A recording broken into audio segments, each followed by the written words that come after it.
Over the last 24 hours, the largest blow ever made to Iran in the last 47 years just happened. They are begging for the war to end. Meanwhile, in the homeland, Ilhan Omar thinks there were 11 separate world wars. Democrats are getting arrested and indicted a lot for calls to violence, including some famous people that I'm sure you heard of, and I'm sure that many more will follow. Especially after the crackdown going on right now, after the new attempt on Donald Trump's life.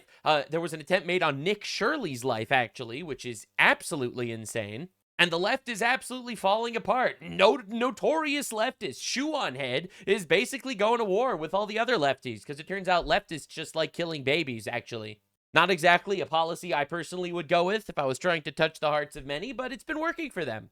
So we're having, HASAN PIKER versus Destiny versus Shoe on Head in the ultimate Civil War trifecta. It's pretty good stuff. It mostly stems from the fact that the Democrats like killing babies. If you dislike my framing of this because I'm a little bit too honest for your liking, because of the whole seemingly ritualistic baby sacrifice that goes on the left, then this probably isn't the channel for you. If you appreciate a smidge of honesty, I urge you to subscribe, because we got an insane deep dive on all the things that happened in the last 24 hours. It's wild. Every day, another deep dive. Subscribe. Lock in, boys and girls. Let's go for a ride. Despite the panicans and the morons losing their absolute minds over this, I was vindicated, and they were all wrong. Donald Trump just made this tweet. Iran has informed us that they're in a state of collapse. They want to open the Strait of Hormuz as soon as possible. Remember how they were desperately trying to close the Strait of Hormuz? Things change when you get blockaded, I guess. You get cock blocked. You get Trump blocked, as they say. As they try to figure out their leadership situation, which I believe they will be able to do. Thank you for your attention to this matter. We'll see what happens. Ultimately, time will tell if they actually, win this war, like all the retards say. In fact, I've been so vindicated about this war. This dude made a 2-hour-long video chimping out, screaming about how right I am about the war, hoping about how actually Israel is trying to trigger an end times World War III to end civilization and enslave the Goyim with red cows. Also, Iran is winning the war, despite losing their entire military and all of their leaders. Also, Trump was very mean for killing pedophiles, but Hitler was right about the Jews.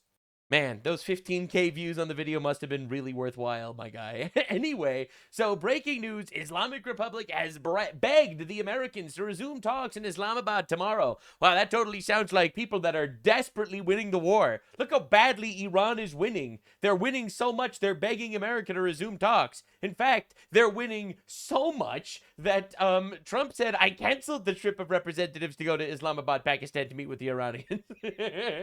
Wow, it sounds like Trump is really desperate to end the war. Too much time wasted on traveling. Too much work. Besides which, there is tremendous infighting and confusion within their leadership. No one knows who's in charge, including them. Also, we have all the cards. They have none. If they want to duck, all they have to do is call. Wow, sounds like someone so desperate on his hands and knees to end this war. Oh my god. So anyway, this is President Trump basically saying, all right, we are canceling our trips to Pakistan.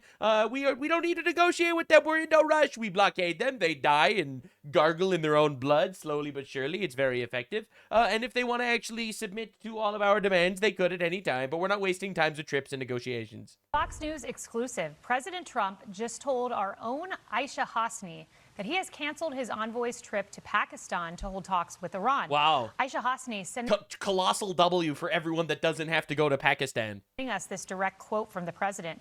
I've told my people a little while ago they were getting ready to leave, and I said, nope, you're not going to make an 18-hour flight to go there. That's my guy. We are not wasting our time going to fucking Pakistan. Okay, we're not doing that. All right, if they want to make a deal, they can submit to literally everything. If they don't want to, then we'll keep the blockade and they'll keep dying. Have all the cards. They can call us anytime they want, but you're not going to be making any more 18-hour flights to sit around and talk about nothing. Now, this is significant. Just completely based.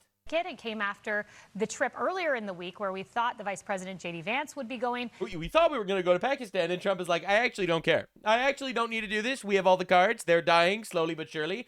They could keep dying or they could surrender, which is awesome, actually. Now, my stance on warfare is very different than most of the pussies. The pussy stance is, oh, but the poor Islamic terrorists that are occupying Iran, the poor Islamic terrorists. Please make some sort of deal. I don't care about that at all. I want them all dead or surrendered. That's how war ends. All right. The way war ends is they either submit completely to all of our demands or they die. That's how it works. That's how wars always work. That's how war still works. A lot of people put on suits and now make believe that they're better people than that. They're so much better people that they're going to let the terrorists continue to terrorize people and get away with shit. Nope. Actually don't care. And Trump is totally right about this. That is not how morals work, actually. Morally, when a war ends, when you win, you win. You don't just basically let them get off scot-free because they're being annoying and you're under pressure from libtards. All right, Trump sent a direct message to a New York Post reporter currently in Islamabad. Come home. He just texted him, come home. Oh, my God. Iran sent the U.S. a new offer 10 minutes after Pakistan talks were canceled. Wow. Wow. Crazy how that keeps happening. Just in, Iran reportedly only has 12 to 22 days left of unused oil storage. Now, this is because of the Trump blockade. Trump has this blockade. They can't send out their oil. They're slowly but surely amassing oil. And at some point, it'll do untold damage to their shit when they're just out of space completely.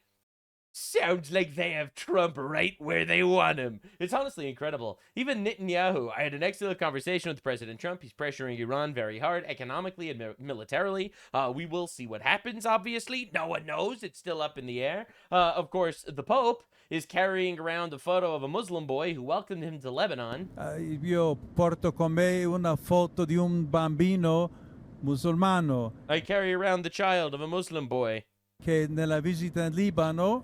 Kind of weird that he doesn't carry around the photo of Christian boys that are getting killed by Muslims all over the Middle East, but all right, listen, man, yeah, not my business. Stava lì aspettando con un cartello dicendo benvenuto Papa e poi in questa ultima And in the latest phase of the war, he was killed. Parte, diciamo, della guerra. That really is heartbreaking. Except the boy's alive. The one slight issue with this narrative is that he wasn't killed, and this is literally just propaganda. But hey, what's the problem?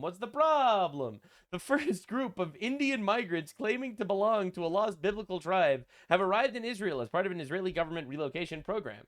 Now, Mehdi Hassan freaks out and says more indigenous people returning to their land in Palestine. You see, this is funny because there's no such thing as Palestine. But the even funnier part is, like, this dude is pro-migration literally everywhere. Literally everywhere. The Pope, when asked his stance on migration, I would change the question. What is the global north doing to help the global south in a situation that forces them to migrate? My answer is actually not my business at all. They don't need to come into our countries, actually. That's my stance. And Mehdi Hassan, legend. Wow, the Pope is so based for getting the browns to move into the countries of the whites. That's how it works. It's pretty, what a legend. So it's pretty awesome how this dude totally and unequivocally supports infinite third world migration into white countries. But immigrants in Palestine, whatever that is. Anyway, so it gets even hairier. So Reza Pahlavi, all right, so this guy, the GOAT, all right, the exiled prince, dropped a truth nuke on Europe. I have spent the past several weeks traveling across Europe, speaking to members of parliaments, governments, and the press. My visit had one objective: to give a voice to the millions of Iranians held hostage by the Islamic Republic. All right, it's pretty its noble. Terror and its internet blackout. The millions of Iranians who have been silenced. That's a genocide. But I can now say with confidence that silencing, that censorship, is not just happening at the hands of the regime in Iran. Oh, shit. But by the international and particularly the European media. There it is. So I want to speak directly to the people of Europe. In the past 2 weeks, I have had 2 press conferences, one in Stockholm and one yesterday in Berlin.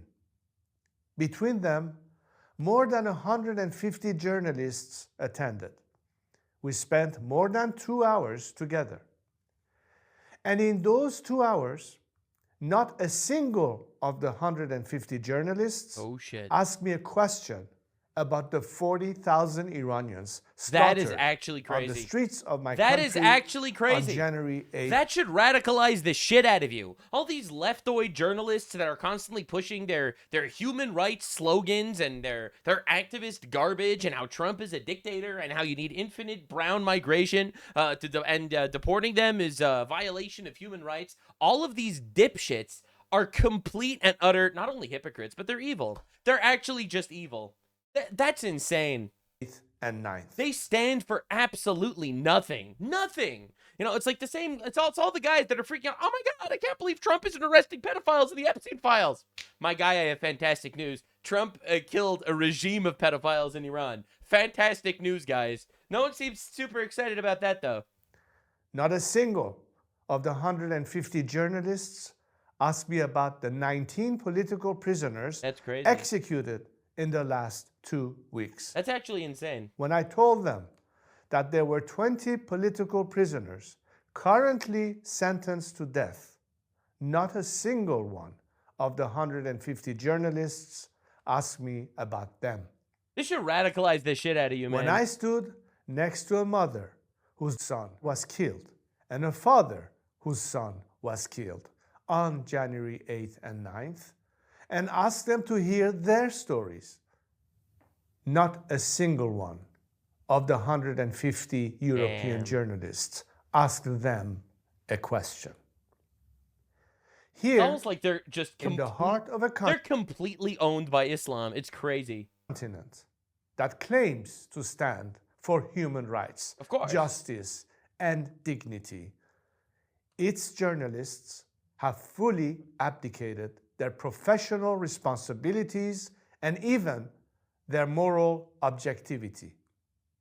It is clear to me that my 40,000 brave, innocent compatriots who were slaughtered in the fight for liberty are of little interest to these journalists. Just completely true. They seem They don't care at all. more interested in criticizing America, That's right. asking why That's right. the United States That's right. and Israel killed the dictator That's right. that has slaughtered Oh, yeah. our people for 47 It's years. almost like they just hate God. You know, I've come to the conclusion that they actually, this is a war on God.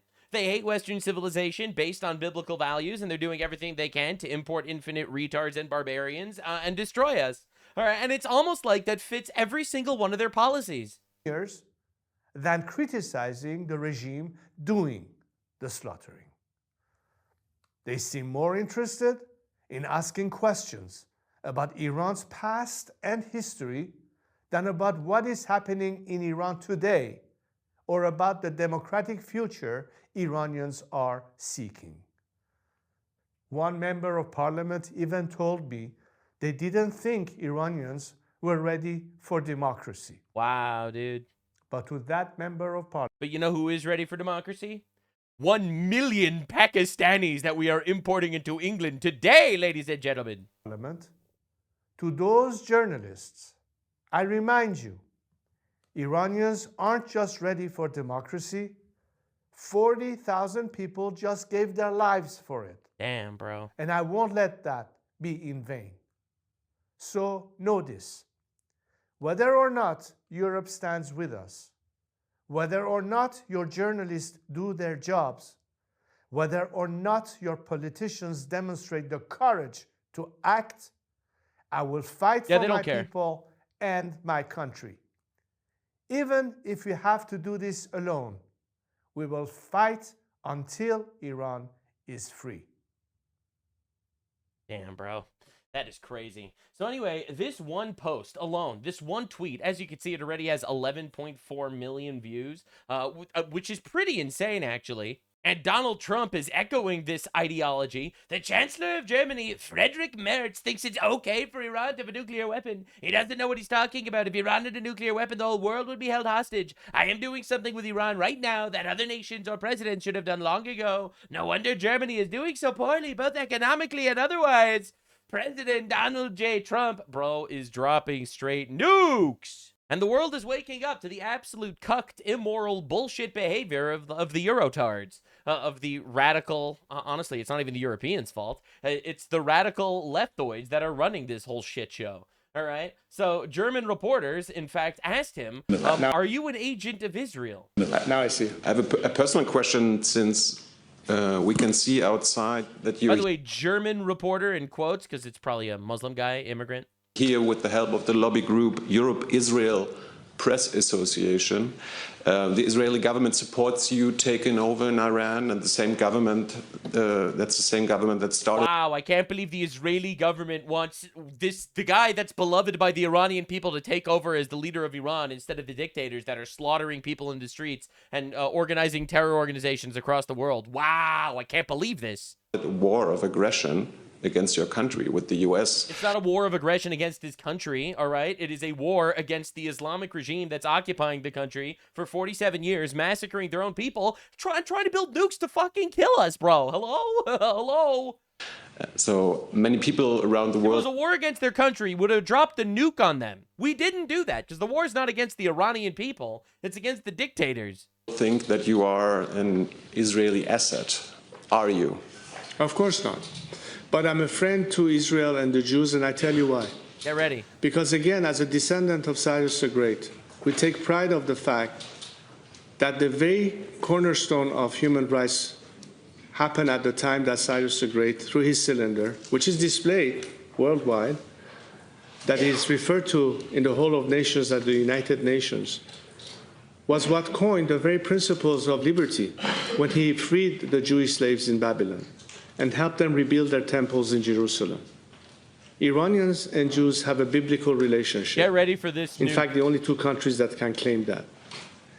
In modern history, Iran wasn't the only country in the Middle East that harbored Jews that were escaping Hitler and his regime.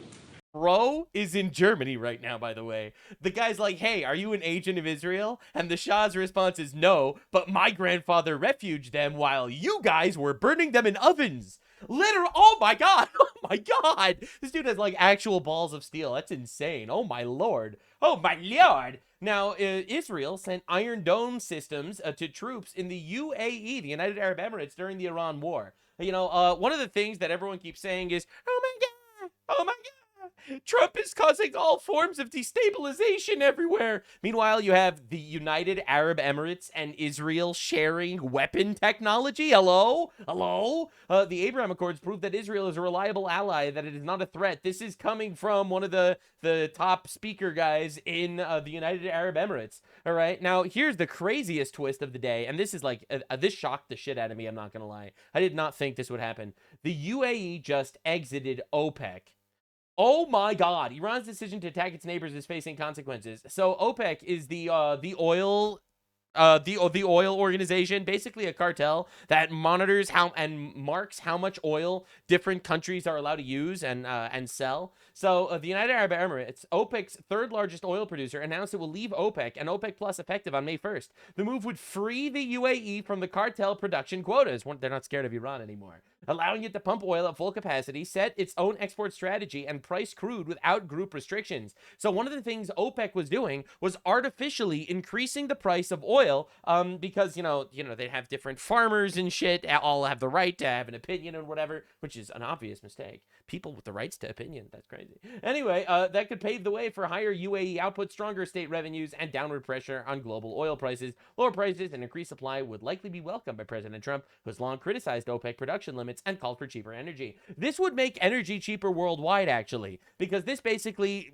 makes an entire gigantic stream of oil now completely out of the hands of the oil cartels, and now Iran's value also degrades a lot, because the UAE is filling that spot. Now there's going to be a lot more product in the market, a lot more supply, therefore demand goes down, and therefore prices go down. Which is insane. UAE leaving OPEC is a very big deal. OPEC produces 40% of the oil supply in the world. As a cartel, they dictate production, meaning oil prices. UAE is the third largest. They have the Fujairah pipeline, which totally bypasses Hormuz. By exiting OPEC, the UAE breaks the cartel that is keeping oil prices high, unlocking 1 million extra barrels per day. This blockade is changing the world, and of course, Donald Trump goes after his critics a little bit in a very very tasteful way. Candace Owens' stock, which was never very high, has fallen a long way. Her attack on the First Lady of France is despicable. I believe in this case, without verification, she is extremely low IQ. True, Mr. President. You're so real for that. Now, Marco Rubio has been dropping truth nukes all day because things are going swimmingly. Suffice it to say that the nuclear question is the reason why we're in this in the first place. If Iran was just a radical country run by radical people, but, you know, it'd still be a problem. But they are revolutionary. There's no doubt in my mind that at some point in the future, if this radical clerical regimes remain in charge in Iran, they will decide they want a nuclear weapon. And obviously, they literally say it themselves. Like, they openly state it. They have 60% enriched uranium, which obviously can only be used for nuclear, for weapons. So the reality is, they're going to die. That sucks for them, I guess. But, you know, what can you do? What can you do? So, Mr. President, this is one of the funniest things in the world. They're like, let's make a deal. The president's, all right, we're not going to Pakistan. Fuck Pakistan. Fuck your deal. And they're like, okay, we have a better offer. On Iran, as you're figuring out who is in charge, if the hardliners or IRGC-aligned leaders have greater power in Iran, can the U.S. make a deal with those factors? Whoever's running the show. Are we communicating with those factors? Deal with whoever runs the show. They don't know. They are fighting with each other. There's tremendous infighting. They're probably fighting for leadership. In many cases, I think they're fighting not to be the leader because we knocked out 2 levels of leaders. But I'll deal with whoever we have to. But they're fighting to not be the leader. Lots of job openings these days. There's no reason to wait 2 days, have people traveling for 16, 17 hours. And we're not doing it that way. We'll do it when they want. They can call me. We have all the cards. We've won everything. That's right. We have all the cards. They have no military. Their economy is dead, like dead, literally. All right, they're imploding. The blockade is preventing them from any sort of future until they make a deal or surrender. And that's what we're waiting for, man. And it's inevitable. Yesterday you said to Reuters that we're dealing with who is in charge now. What changed from yesterday to today? Nothing. It's just that they gave us a paper that should have been better. And interestingly, immediately when I canceled it, within 10 minutes, we got a new paper that was much better. Yeah, it's pretty awkward how that keeps happening. Pretty weird, actually. He'll get what he wants at the end. All right, listen, man. Iran has never won a war, but they've never lost a negotiation. But they're dealing with a different beast now. A great orange beast. Iran, as you're figuring out who is in charge, if the hardliners... Yeah, so he's been dropping nukes, and I don't think he's just gonna roll over and let Iran get away with more of their heinous bullshit. Honestly, killing pedophiles in Iran is fucking awesome, actually, and I actually don't care about what people have to say about it. My incredibly hot take is I pay a lot of taxes. My taxes go to the government. The government uses that money on a billion things that I don't support. Like foreign aid to foreign countries. Yes, every foreign country. I don't want to be paying them for shit. I don't want it to go to welfare for people that don't deserve it, don't need it. Illegals, healthcare for illegals especially. I don't want it going to Somali leering centers. I don't want it going to all these universities that are grooming children into their poisonous ideologies. All these public schools where you have trans teachers teaching kids to shoot politicians. The way I see it, if my tax dollars go to killing pedophile terrorists across the world that are trying to nuke us, yeah, I could live with that. Now, this clip has been going giga-viral, all right? This was just published today. It has 7 million views already, and just on this one post, everyone's talking about it because we're importing third world 67 IQ losers. Losers and idiots. Idiots! We're being ruled by idiots. All right, so anyway, so this is what she had to say. The last time the Alien Enemies Act was invoked, it was used to detain and deport German, Japanese, Italian immigrants during World War XI. Yes, it was used during World War XI. She saw I, and she read it as 11. We need to deport these people. like, bro, how is this person in power? Well, we know how. All the 67 IQ Somalis venerated the hero, Ilhan Omar, IQ 71, above the entire tribe. The whole tribe licks her toes out of veneration for her brilliance. All right, and I'll be real here. This is embarrassing as shit. It really is. Like, we need to deport these people immediately. Like, what are we doing here? Like, literally, what did she get her degree in the Quality Leering Center, bro? Well, like, this is crazy. World War XI, Ilhan Omar realizing her name starts with 11. Heartbreaking, absolutely heartbreaking. How did I miss 9 world wars? Bro, this is a congressman. This is amazing. Everyone, so the amount of clowning on her has been honestly gorgeous. This has 100,000 likes. The clowning has been insane. Because how do you say World War 11, bro?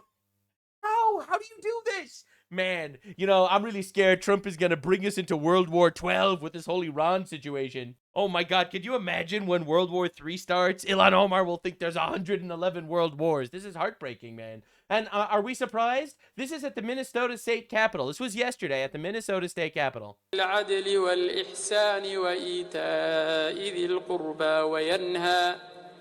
وينهى عن الفحشاء والمنكر والبغي. Hot take, if you speak in clicks and whistles, you gotta get deported. Incredible hot take. We don't need to do this, man. These guys are not helping. They're not helping us at all, actually. They're really not. This is also at the state capitol yesterday. So Minnesotans, I mean not Minnesotans, Somalis brought more than just built the they didn't just build the economy, but they eat bananas and rice. We contribute to the soul of this great state. You literally don't. I'm sorry. You literally don't build anything. You also don't contribute to the soul or the economy, bro. You don't, like, what do we do? 85% of Somalis are on welfare. All right? That is a pretty scary number. We should not be giving any welfare benefits to foreigners at all. All right? If you are just coming to America for free shit, all right, then there's a problem. All right? Our country doesn't exist to be free handouts to the world. If you want to come to America and make America better, then we have something to discuss. All right? If our cultures are compatible, then we have something to discuss. But this is absolute insanity, bro. Was this before or after the 11 world wars? That's what I want to know. And I want to remind you that no human is illegal, ever. You are not illegal. Our neighbors, unless you're gay, in which case we'll throw you off a building. Are not illegal. And hi, I'm a foreigner in your country. I'm going to explain to you how we should actually be conquering your country with infinite more foreigners that aren't illegal. Anyway, now the craziest update of the day is the FBI invaded and raided the Quality Leering Center. I've been waiting for this, man. I've been waiting for this every single day. Every day I've been waiting for this. The gears of justice turn slowly, but they turn, ladies and gentlemen. Everyone's saying Trump is doing nothing. Oh my God. Every single one of these morons, like all these Destinies and these HASAN saying that, oh, nothing ended up happening from Nick Shirley investigating the Quality Leering Center. It took a couple of months, but we're here, boys. Large-scale raids targeting federal fraud currently underway. Not the Leering Center. Federal agents seen leaving the Quality Learning Center. Ilhan Omar is going to jail, by the way. Like, I don't know if you got that memo. Like, I'm telling you, the gears of justice turn slowly, but they turn. This will happen. And Brooke Taylor has more on that and what they're looking for. Brooke, good morning. Hi, Bill. Good morning. Yeah, we have had a photographer there at the daycare since this morning, capturing video of those federal agents just going in and out of the building, collecting evidence as part of the DOJ's fraud investigation in Minnesota. Take a look at this video here. Sources tell Fox that federal agents are raiding about 22 businesses across Minnesota this morning. Go, and boys. Sources say bro, the politicians are going to fall, man. This is what I voted for. many of them are tied to Somali-owned operations. All of this comes... It's racist to notice that if you import a culture of piracy, they steal your shit. After that viral YouTube video from Nick Shirley. It was back in December. That's right. In that video, he visited different child care centers. And you'll remember they were either closed or there were just no children inside, despite receiving state child care funding. That's pretty weird. Now, the location that you're looking at right now, it's the Quality Learning Center. This is the day. Remember when I was assured by every Democrat talking head on the planet that nothing was actually exposed by any of this? Well, they all have to eat my ass right now. Because this is humiliating, bro. It went viral. It blew up on social media because of a sign outside with learning that was literally misspelled. That's right. That's where Ilhan Omar got her degree in bullshitology. That's where she learned about all 11 of the world wars. Now, Tim Walz decided to try to take credit for this. And this is the funniest shit in the universe. If you commit fraud in Minnesota, you're going to get caught. And that's exactly what we saw today. This is the government of Minnesota, who's, by the way, let all this fraud happen and fester under his watch until people started pointing it out. Citizen journalists, we catch criminals when state and federal agencies share information. Joint investigations work and securing justice depends on it. Today's raids by state and federal enforcement happened because our state agencies caught irregular behavior and reported it. You literally didn't. You called Nick Shirley a white supremacist for exposing the Leering Center, man. What are we even talking about? Oh my God. Anyway, he keeps going, yada yada. As you can see, 3,000 likes, 14,000 replies, and it gets even funnier. The city of Minneapolis Twitter account responded. The city of Minneapolis is not involved in the federal operations being reported around Minnesota today as of 9:30 a.m. MPD has not been asked to assist with the execution of federal warrants. You literally did nothing. And it gets even better. FBI Director Kash Patel, come again. Oh my God. This FBI and DOJ with our DHS partners drafted and executed every search warrant today. But go ahead and take credit for our work while we smoke out the fraud plaguing Minnesota under your governorship. 90,000 likes. 90,000 likes. 300 likes. Wow, it's so close. Man, I'm really happy to see that democracy is still working. Oh my God, that's just like a total humiliation at this point. That's crazy. Meanwhile, for those of you that like victory, Florida Governor Ron DeSantis, really pissed off at like Virginia trying to pull this shit, unveils new congressional map per Fox. The current map leaves Republicans with 20 spots and Democrats with 8. New map would be 24-4. Oh my God. Bro, we're gonna fucking brutalize these retards. Anthony Fauci advisor indicted by Department of Justice. David Moren, 78, charged with conspiracy against the United States, destruction, altercation, falsification of records in federal investigations, concealment, removal, or mutilation of records, and aiding and abetting. So it looks like all these things are actually happening. Nothing happened. Meanwhile, let's take a look at what happened over the last less than a month. The SPLC indicted, turns out it was funding all sorts of like KKK riots and shit. Minnesota fraudsters raided. Firing squad reinstated. National Fraud Enforcement Division created. 4 prosecutors who abused the FACE Act to target pro-life activists fired. A.G. Blanche has been on the job for 26 days since Pam Bondi was fired, right? Just in, this also, what's going on, man? Man pleads guilty at plotting to attack and kill tens of thousands of people at Taylor Swift concert in Vienna. CIA discovered intelligence that 19-year-old Austrian man has inspired Islamic State group violence and planned to do a mass killing. Are we being serious, man? Our Austrian man, bro? The CIA discovered Austrian man inspired by Islam. Like, bro, are we even like doing this? Are we even being serious about this? You know, and again, look at what the dipshits around the world are doing. While we're actually getting shit done and arresting actual fucking evil retards, all right, look at what the rest of the world is doing. 12-year-old girl in France woke up covered in blood after being gang raped by 2 adult men in an Airbnb. A judge released them without a restraining order, without supervised contact restrictions. At the hearing, the child collapsed in the lawyer's office, hearing that the men were set free. This is insane. This is actually insane. This is what the liberal governments get you. All the leftoid governments, they are literally just pro-rape. Literally, their stance is the rape was a good thing, actually. Counter-terror police investigating suspected arson attack on Memorial Wall in London. Yeah, Jewish Memorial Wall in London. Britain imported its anti-Semitism. Muslims. It's pretty insane, bro. It's pretty insane to think about it. We stand with the Jewish community. I'm sure you do. I'm sure you do. This is a teacher in Canada. This is a teacher in Canada. You wonder why a teacher just tried to assassinate President Donald Trump? This is literally a teacher. Bro, like, what are we even doing? Like, this is unbelievable levels of retard shit. It really is. It's honestly insane. Now, let's go back to America for a second. Let's see what's going on in America.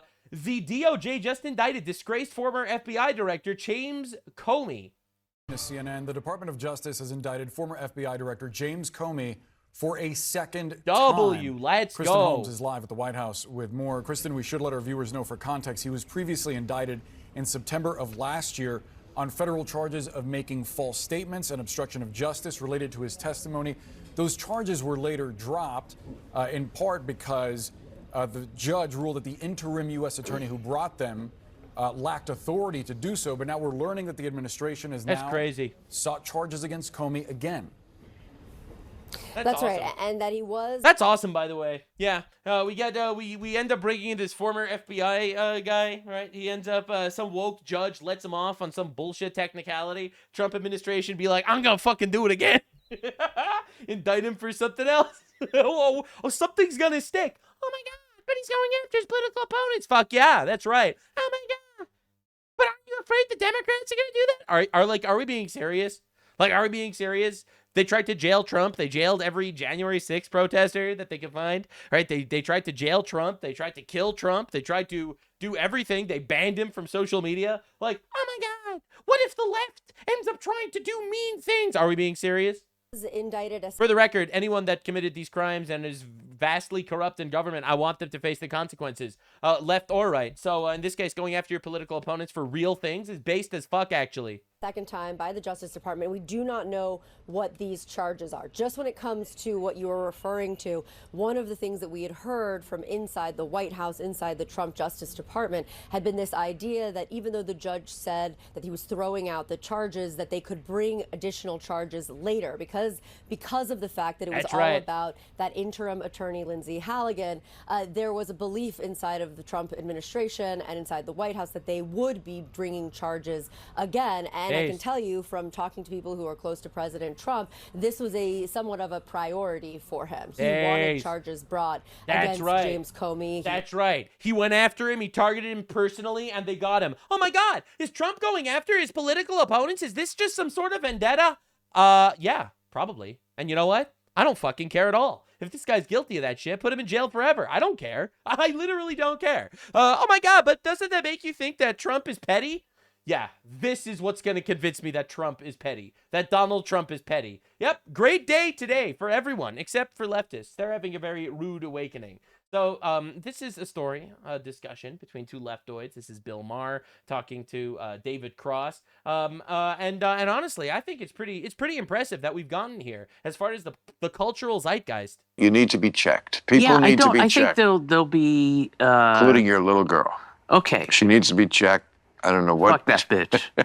Fuck that little bitch with her black friends and trans friends and not even understanding. She doesn't know. Wait, she has trans friends in third grade? Yeah. Yep. Okay. Yeah. See, they know they're trans in third grade. I knew one of her friends. I knew when he was a girl. Third grade. All right, this is what you need to deal with if you're a libtard. All right, you have to understand. This is what you need to deal with. How old? I think just turned 9, and wow. And is just the coolest kid. Yeah, I'm sure. The left is just a child sacrifice cult. Another kid to the Moloch. I think boy to girl, girl to boy. Girl to boy. Girl to boy. Okay. And she has another very close friend who's not in this school, but who's boy to girl at 3. At 3 years old. At 3 years old, ladies and gentlemen. At 3 years old. This is what you need to deal with if you're a leftist. All right. If you're right wing, you have to worry about leftists killing you. If you're left wing, you have to worry about your child castrating themselves while they're still wearing diapers. I knew somebody who said to me, actually more than one person who said to me, a woman said, I was what they called a tomboy. If I was alive now and acted the way I did then, that's what they would have done to me. Yeah, true. Well, nobody's doing this to her. Well, I don't know. She's 3 years old. Like, again, you have to actually be evil if you subscribe to leftist policy. Literally, nobody is doing this to her. How old? She is... or he is either 8 or I think 9. Gendered. Okay, then somebody is doing something because 8 or 9-year-olds can't. No, you know what they're doing? Can't do anything on their own. No, they're buying them boys' clothes. Well, then they're doing. Yeah, they're grooming him, or her, or whatever the fuck. I lost track. But they're grooming. That's what they're doing. So of course, yeah. Something they're doing. Sure, yes, you're right. They're buying them boys' clothes. Yeah, they're trying to inject him with mental illnesses so that they could have their little trophy trans child that they sacrificed at the altar of demons. Classic leftist ideology. And telling them you're a boy now. Okay, no, they're not telling them. They're just agreeing with. They're like going. They're agreeing with the 3-year-old. agreeing with an 8-year-old because when has their judgment ever been off? At 8. Yo, if your child identifies as Batman, do you have to kill their parents, like, to make sure that you could affirm the delusion? You knew you weren't gay, right? First of all, not when you're 8, all right? You don't know shit when you're 8, all right? You didn't start puberty yet when you're 8, all right? That's one. And two, what is this analogy? It's not different. It is different. No, it isn't. It's okay. Good luck with President Vance. Because That's right. That's right. You keep pushing this trans shit on children and you are dead in the water. I always say to my woke friends, we voted for the same person. You're just why she lost. And this is a case of that. Wait, what? Look how triggered he is. We voted. And this is like some sort of edgy comedian guy. He makes the jokes. For the same person. Right. You're just why she lost. Because America hears this, and they're going to go, Bill's right. 8-year-olds can't really make decisions on their own. You want a really nuclear take? There's no such thing as transgenderism altogether. All right? But the thing is, pushing it on children is like so like obviously in your face evil.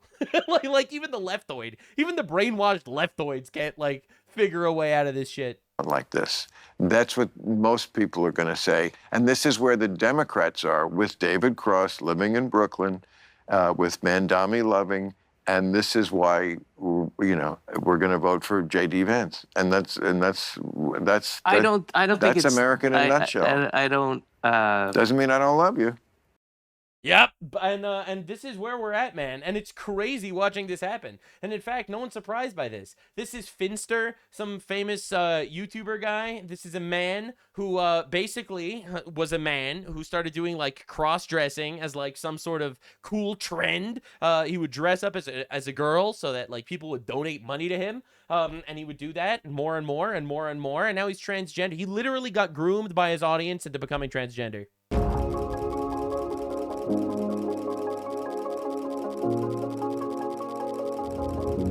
Yeah, and now he's going through all sorts of surgeries, taking out bones and shit, literally groomed by his audience into becoming transgender. When he started doing the cross-dressing, he was like, it's just a trend. I'm not trans. I'm not trans. I'm not trans. Now he went through the surgeries, and he's trans. And he's, like, it's honestly insane watching this shit. It really is. And they're all doing this. Like, look at what we have to make believe society is tolerating. This is why the left is falling apart. So this is a lecturer at Oxford University. Like, are we supposed to take this seriously, even for like a half a second? Look, man, when it says in Deuteronomy that cross-dressers are an abomination against God, you ready for my hot take? God's right. God's right. Hot take. God was right. I'm in the process of putting a website together, and that is proving to be much harder than it probably should be. Like, this is insane, man. Like, this is crazy. Like, this isn't a parody, by the way. Problem I'm running up against is some imposter syndrome, classic. Imposter syndrome. Imposter syndrome from the Incredible Bulk over here. Basically, you're running into imposter syndrome? What does it mean to be an expert in something? I cannot express. Like, this is the type of thing that makes me think that we're living in a simulation. Before anyone says anything, this is 100% real. He's a lecturer in biochemistry of all things. We have a person who's wearing giant fake tits with makeup on, saying that he's experiencing imposter syndrome, but it's not for the fact that he's trying very badly to cosplay a woman. It's because his research isn't being taken as seriously as he wants it to. It's like the irony with this is just unbelievable. Bro hit randomize on character creation? Yeah, he did. It's really not obvious to me at what point I could describe myself as an expert in something. I have expertise in things, like I've been teaching plenty. Like, you see, if we would shame these people publicly instead of affirming their delusions, this wouldn't be happening, and we wouldn't have teachers in Oxford grooming kids into whatever fucking bullshit cult that they're in. My chemistry's pretty solid, but I think still biology isn't. I have this feeling that declaring myself an expert in something is a little bit uncomfortable, and I don't quite know on what basis I would feel comfortable doing that. There are some people who would not say they're experts in things and who actually turn out to be absolutely experts in all sorts of things. It is crazy how much these people exist in a completely narcissistic, self-referential like bubble. Like, it's about how people see me, how I see myself, how I present myself. yourself, just completely self-absorbed mentality for nothing. Correct. That's because pride is the chief of the 7 deadly sins, and that's basically exactly the tenets of generic woke ideology. They have their pride parades.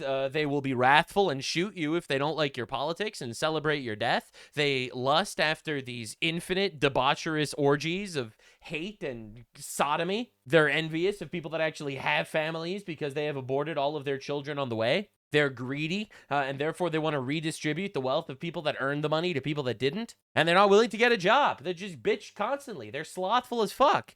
And I mean, gluttony... Look at this motherfucker. All right, so the reality is, the fat acceptance. Look, man, woke ideology is actually just the 7 deadly sins. The chief of which being pride. And that is why every single woke person is a narcissist. All of them. None of them care about anything other than themselves. Ever. None of them. Enabled they claim they have empathy, but they only virtue signal empathy to make themselves look like they're better people. Right? They don't actually have empathy when they decide to import rapists from Pakistan, but they make believe they do. It's all about the virtue signal.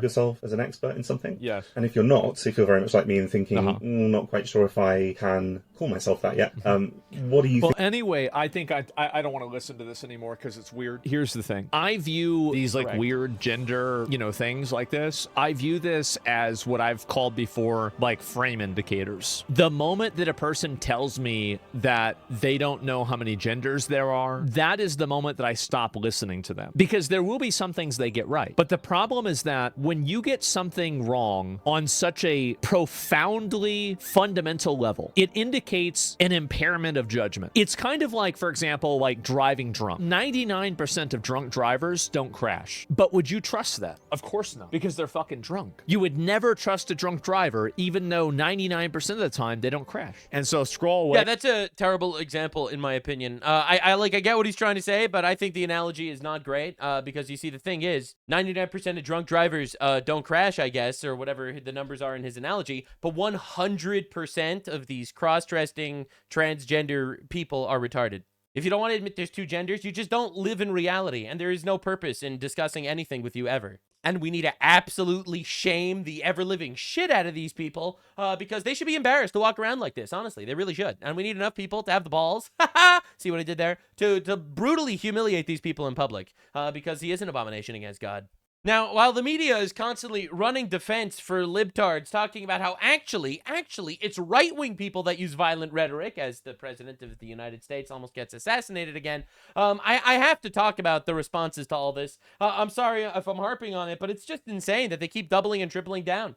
So this is Abdul El Sayed. He's running for the Senate in Michigan right now. He supports terrorism. We need Democrats who have the courage to stand up to the power brokers in our own party, let alone Trump and his goons.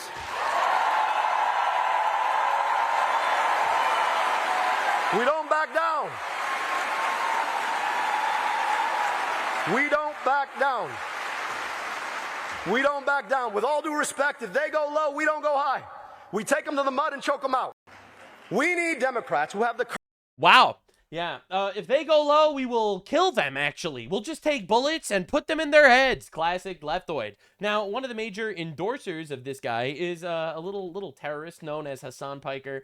He supports terrorism on his stream all the time. So this is HASAN talking about Senate Democrat Abdul El Sayed. And by the way, and this is the craziest part, this is talking about Trump potentially dying. What a day. What a productive day. Talked about Trump. Talked about Trump potentially dying. Did a speech. Man, I wonder why leftists keep trying to kill the president of the United States. This is the most popular leftist streamer, by the way. At the Palestine People's Conference. Yeah, I talked at the conference where they support terrorism, and then I was like so excited to talk about Trump maybe being dead. I wonder why the Democrats have a violent streak. Now we're out here with Senate hopeful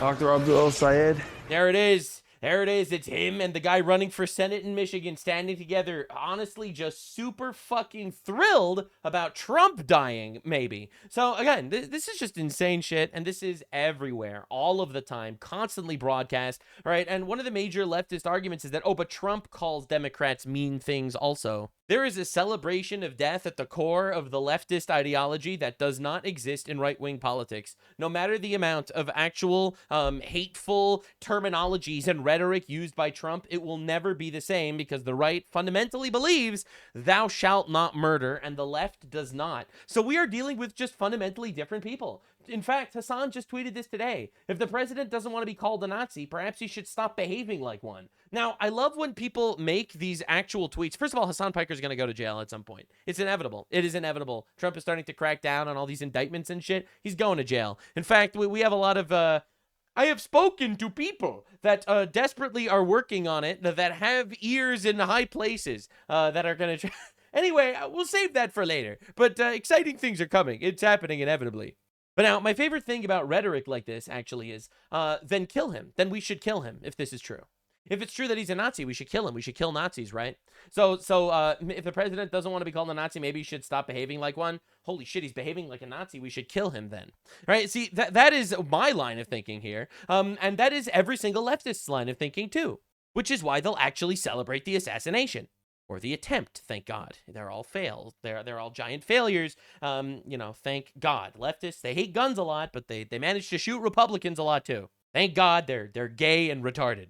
They're not straight. They can't shoot straight. They only shoot gay. But the reason why, and I always engage with leftists in the same way, and I think it's important to understand their perspective. If you think he's a Nazi, then you should kill him. I obviously don't endorse anything like that because he's obviously not a Nazi. But if he is, that is what you do.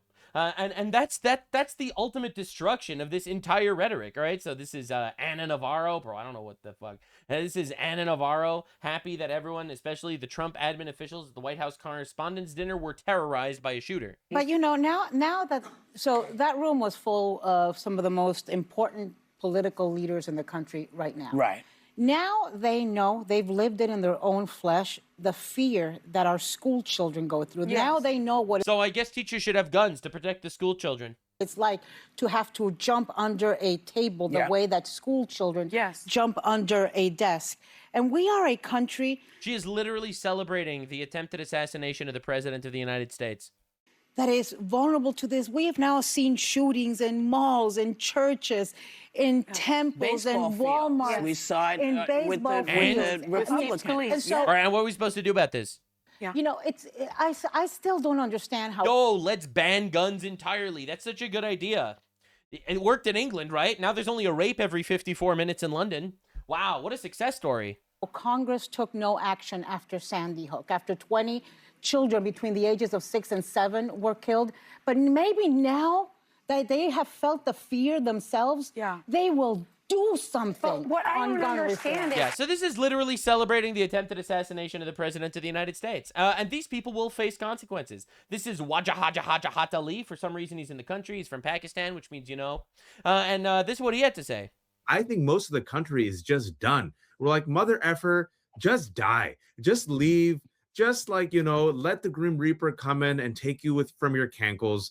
I think people are sick and tired. You know, what we predicted while we're on that street by on Saturday says, I was talking to some journalists. I'm like, by Tuesday, people will move on. No one's going to give a shit.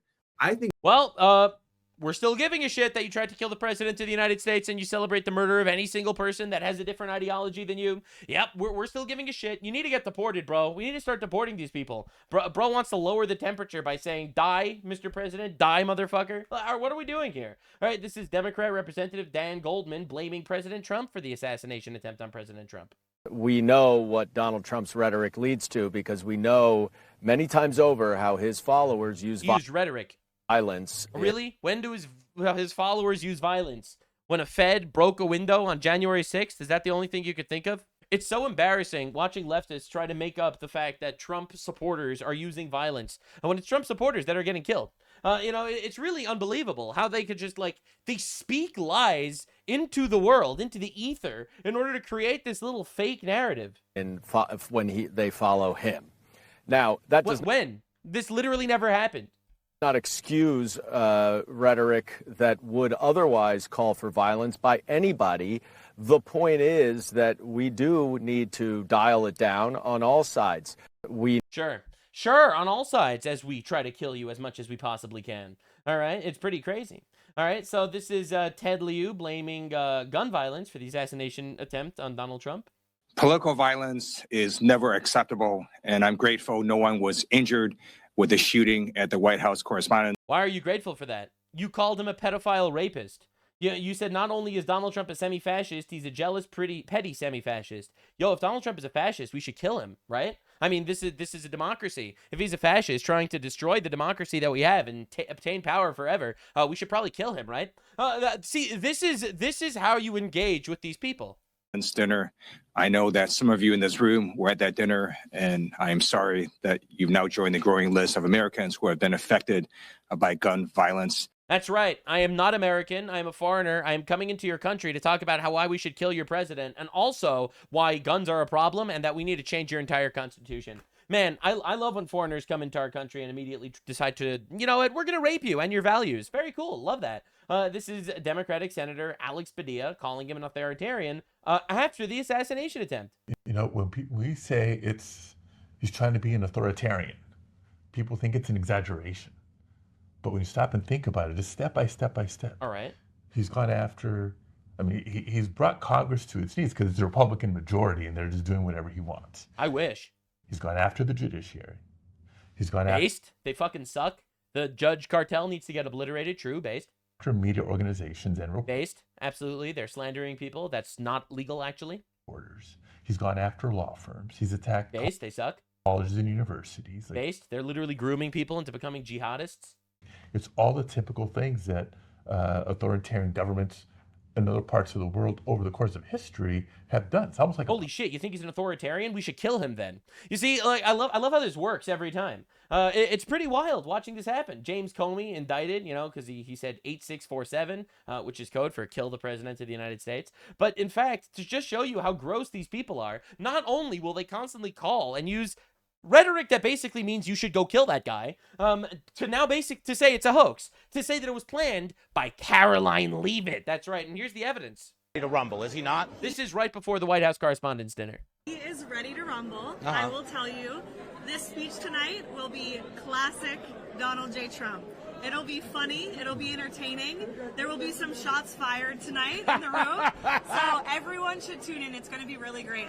Yeah, so she's saying shots fired. You know, like the shots fired. Ha-ho, shots fired. And now they're like, oh my God, she said there will be shots fired and there were shots fired. It's all planned from the beginning. That is the level of retard we're dealing with. Now, here's the thing. The leftists, they don't believe in any of this. They just use this because they don't care about reality. Reality doesn't matter to a group of people that thinks men could be women. All right, so don't get your knickers in a twist. All right. In fact, Jimmy Kimmel, this is crazy. Jimmy Kimmel, who said that Melania has the glow of an expecting widow. All right, this is what he had to say, doubling down after the assassination attempt. I am sorry that you and the president and everyone in that room on Saturday went through that. I really am. Just because no one got killed doesn't mean it wasn't traumatic and scary. And we should come together and be best. We really should. But if you want us to believe that a joke I made 3 days before this dinner had any effect on anything that happened, well, then maybe someone should look into this psychic lady, too. This speech tonight will be classic Donald J. Trump. It'll be funny. It'll be entertaining. There will be some shots fired tonight in the room. You know what?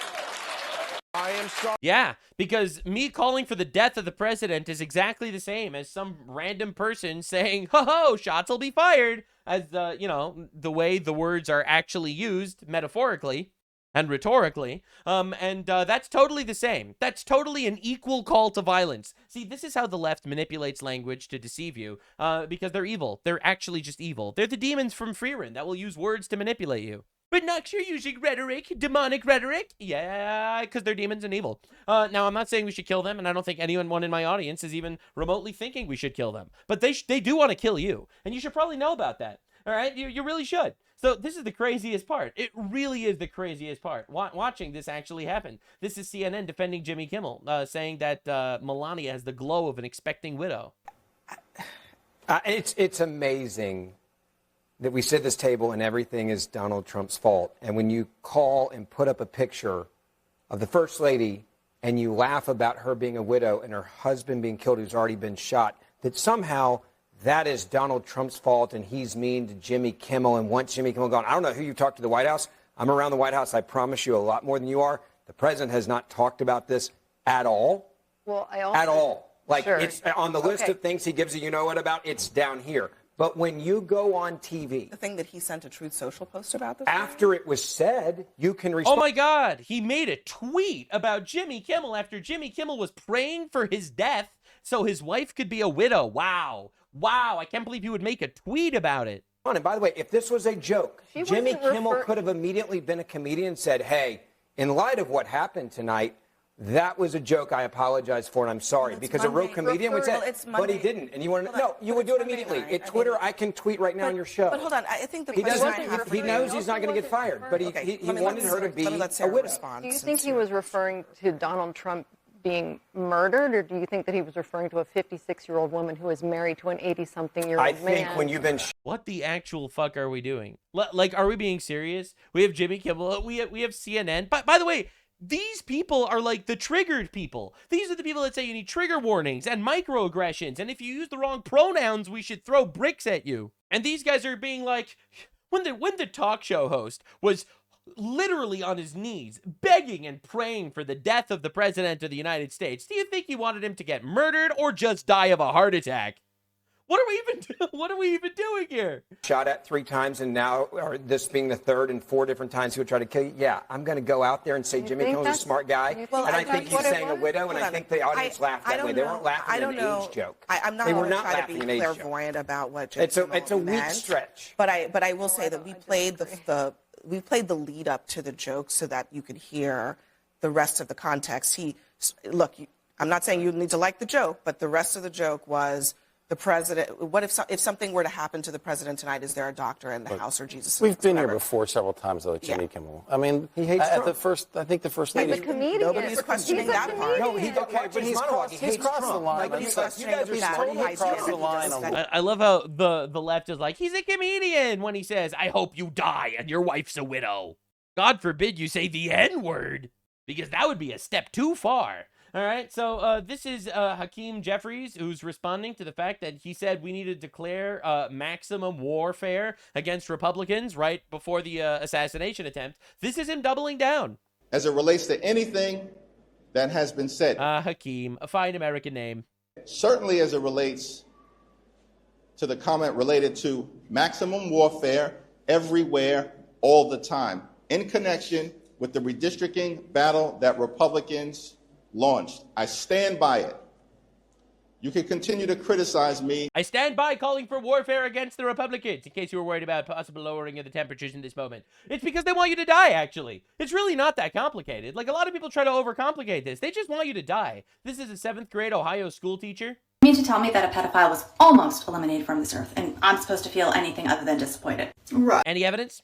My favorite part is, like, everyone's really quick to call people pedophiles and shit. Zero evidence. There really isn't. All right. Oh my God, but he's mentioned in the Epstein files. All right. So show me one piece of evidence. You can't, because there is none. There is zero evidence that he's a pedophile. You know who was a pedophile? Ayatollah Khamenei, who Trump killed. Trump has killed more pedophiles than any other president in the history of the United States. That's my goat out there. That's my goat killing pedophiles. But now, just to understand what we're dealing with, right? Just to recognize the fact that we're dealing with, like, these actual evil, dipshit, shape-shifting, motherfucking retard, evil assholes that want you dead, all right? So this is Brandon Gill, who was just doing a hearing, talking to an abortion activist, and asking some very simple questions. And I think it's really important, because once you realize that the entire Democratic Party is basically just a human sacrifice orgy, you start to understand a lot of different things. Once you realize that every single Democratic policy is actually just satanic, you realize that the left is not actually just a whole bunch of people trying to make the world a better place, but it's a bunch of lunatics and debaucherous retards vying for power and status,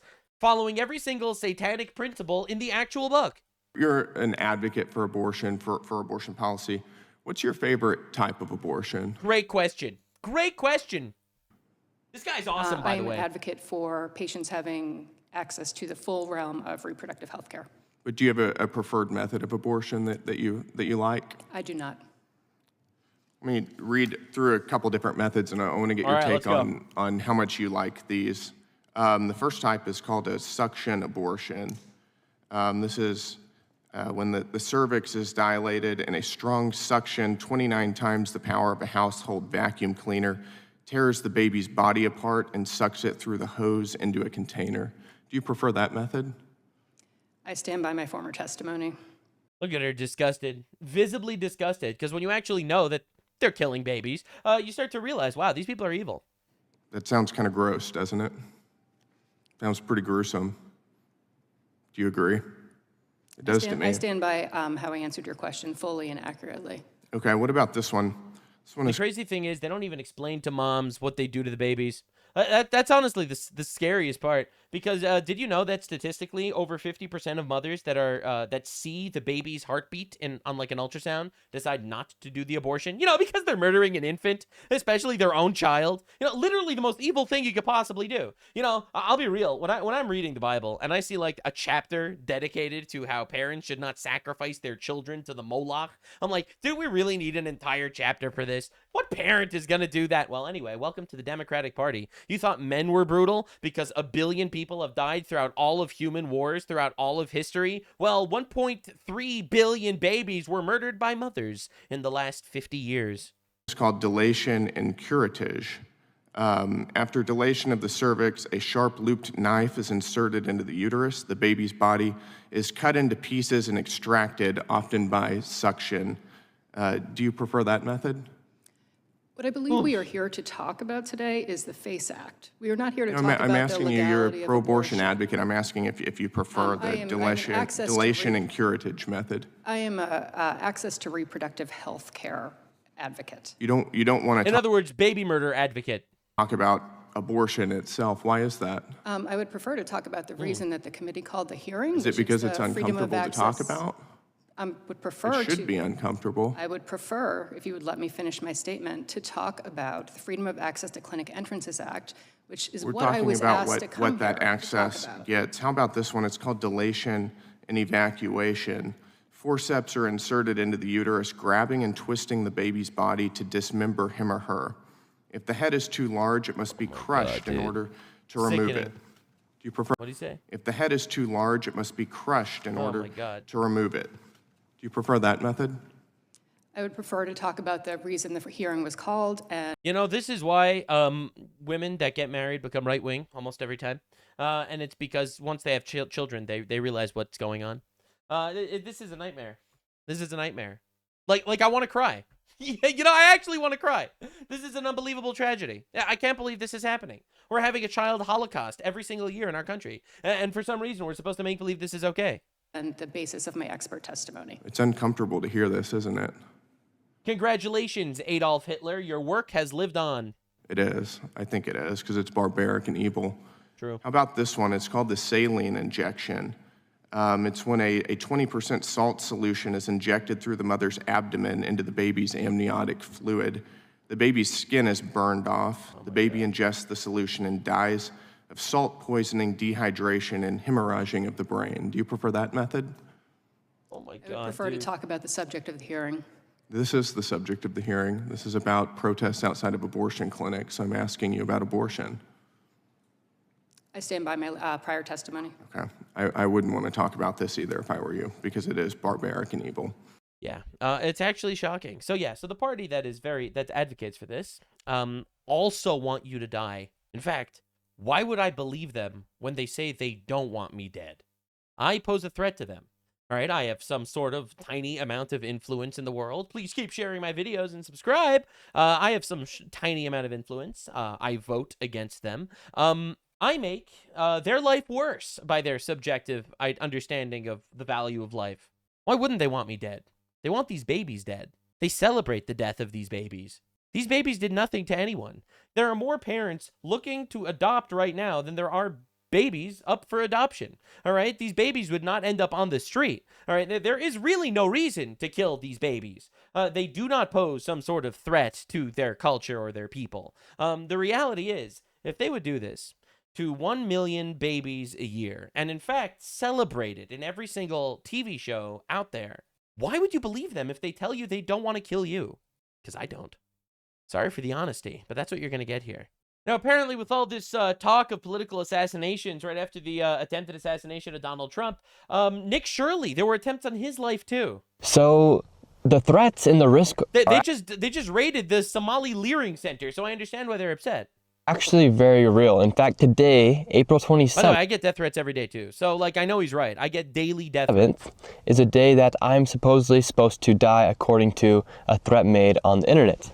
In fact, it's a photo of me in a ditch with a decapitated head that says this is going to be you on April 27th, 2026 in a muddy ditch alongside the highway with your mother. Enjoy your last couple of months, buddy. So I share this not to scare people, but to more so show them what it's actually like kind of being... Nick Shirley's like the nicest guy ever. Like, he'll be like, I'm going to expose fraud. The left be like, I'm going to kill you, decapitate you, and leave you in a ditch. Right? This is what we're dealing with. This is what we're dealing with. Actual monsters. Nux, that's dehumanizing language. Well, maybe they should start acting like humans. I'm not advocating for their death. I just hope they repent. I hope they realize the error of their ways and find God. In the political climate, not just seeing it from the outside, but being someone who's actually living through it, especially with the last assassination attempt on Donald Trump. The threats are real, and you do have a small percentage of the country, even if it's just 1%, that has gone radical. And now I'm not sharing... Disagree. I don't think it's 1%. I think it's closer to 30. ...this stuff with you guys to make you guys scared for me. More so, I'm just sharing this so you guys can actually understand what it's actually like living in the political climate. A lot of you guys see it from the outside. Look, I get a lot of people being like, oh my God, why don't you show your face? Oh my God. I don't want a leftist to kill me and my wife and my family, to be honest. Like, it's actually very serious. It is. The amount of death threats I get are astronomical. They really are. This should radicalize the shit out of you. It turns out if you don't have a God that tells you thou shalt not kill, maybe they'll just support killing. But very few people actually enter into the arena. And for me, when I exposed the Minnesota fraud, I was... Right? This is why it's scary. All right, you can't say there's two genders on a college campus. Someone might kill you. Do you understand how insane that ideology is? Forced to enter into that arena after everything took place. Whether between exposing billions of dollars in fraud, the riots that took place, the shootings that took place, it created a crazy atmosphere where my name was in the forefront of it.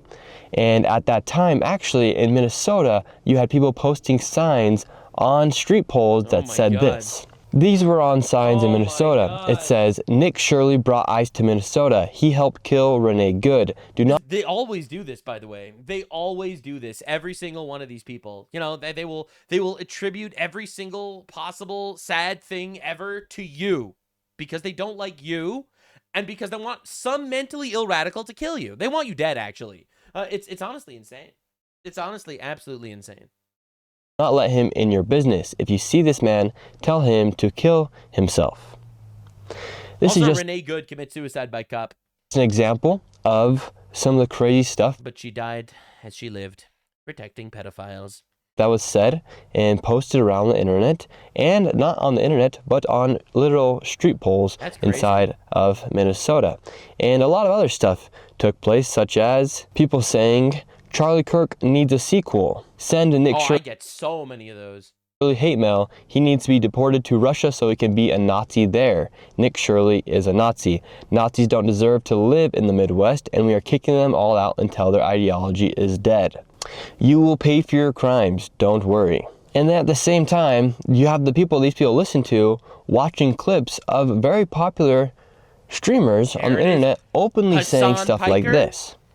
My understanding is the property This dude's getting deported. He's so good. owners who have properties there choose just not to rent it at all. Yeah, kill them. Kill those motherfuckers and murder those motherfuckers in the street. Let the streets soak in their fucking red capitalist bloods, dude. You have people getting riled up. In fact, in Minnesota, you even had Ilhan Omar in the back of a truck bed riling up protesters. They even canceled school.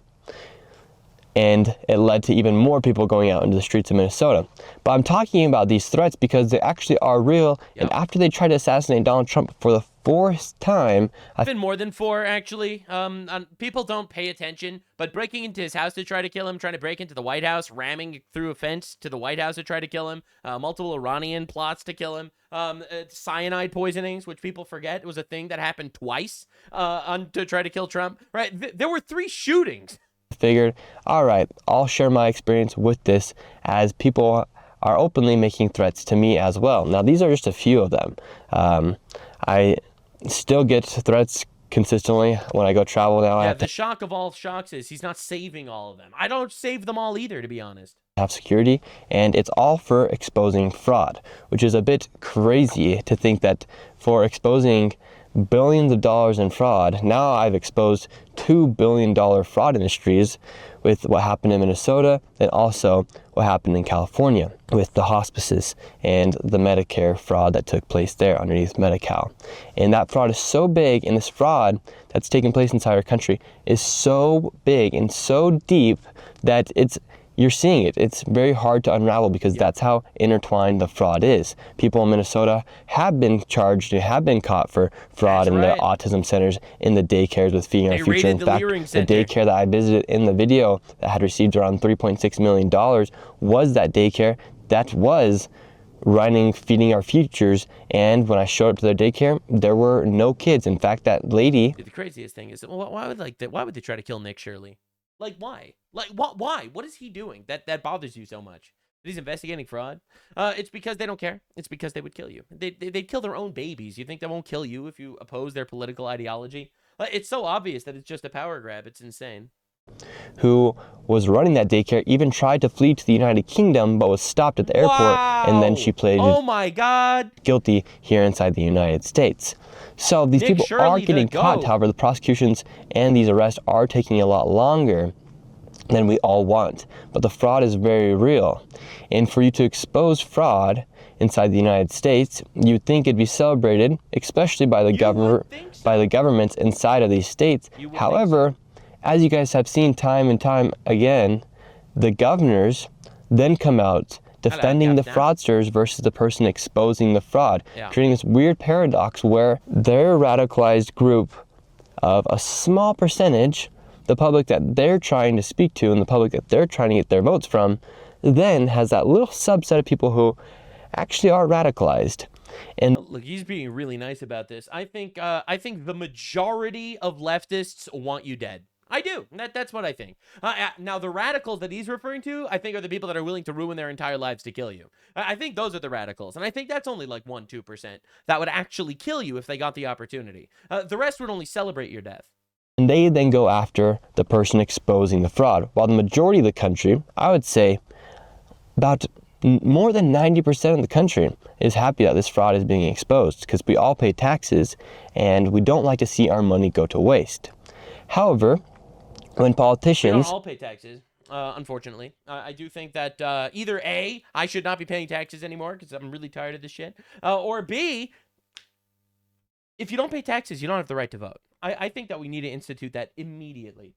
For instance, Governor Tim Walz is exposed, and this billion-dollar fraud ring that's been going on underneath him is exposed. He then comes out and says that you are a white supremacist for going after the fraud. You're a delusional far-right conspiracy theorist. That's crazy. However, delusional far-right conspiracy theorist, actual arrests happened because of him. He then drops out for running for re-election because of the fraud. That's how deep it is. But yet he wants to perceive you to the public as if you're some delusional far-right. Because he wants you to die, Nick. It's because he wants someone to kill you. All right, this is leftist policy. Right, conspiracy theorist, or that you're a white supremacist for exposing the fraud, because then that makes you look like the bad person. Meanwhile, less people think about what he has actually done. Or Ilhan Omar being in the back of a truck bed riling up protesters to go against ICE and abolish ICE. It's because she wants them dead. Man, people are like really nice about this and not honest enough. We need to be honest about this shit, all right? It's because they want you to die. Right? They call ICE Nazi soldiers. They call ICE the Gestapo. Okay? Well, what do you do to Nazi soldiers? You kill them. So, of course, you support them dying. Meanwhile, there are billions of dollars of fraud that's been taking place underneath her district. And then let's take California, for example. I go there and I expose $170 million in fraud that actually exposes a whole entire billion-dollar industry. Well, what does the governor do? The governor then posts an AI-generated image of myself looking like a pervert going into daycares asking, where are the kids? Well, the thing is, there were actually never any kids to start off with. However, millions and billions of dollars is being stolen from the people of California and the people of the United States, because that money is also federal money. Yet they want to make me look like the bad person for exposing that fraud. Once again, that's because they want them to kill you. And goes and radicalizes a small percentage of the country.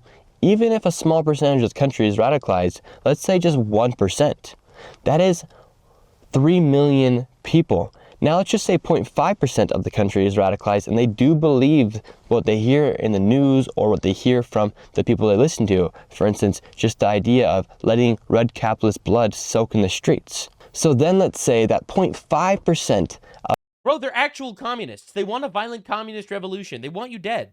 Man, I love when normal people actually engage in this discourse and are like, wow, I think this might trigger a couple of people, might actually be unhinged.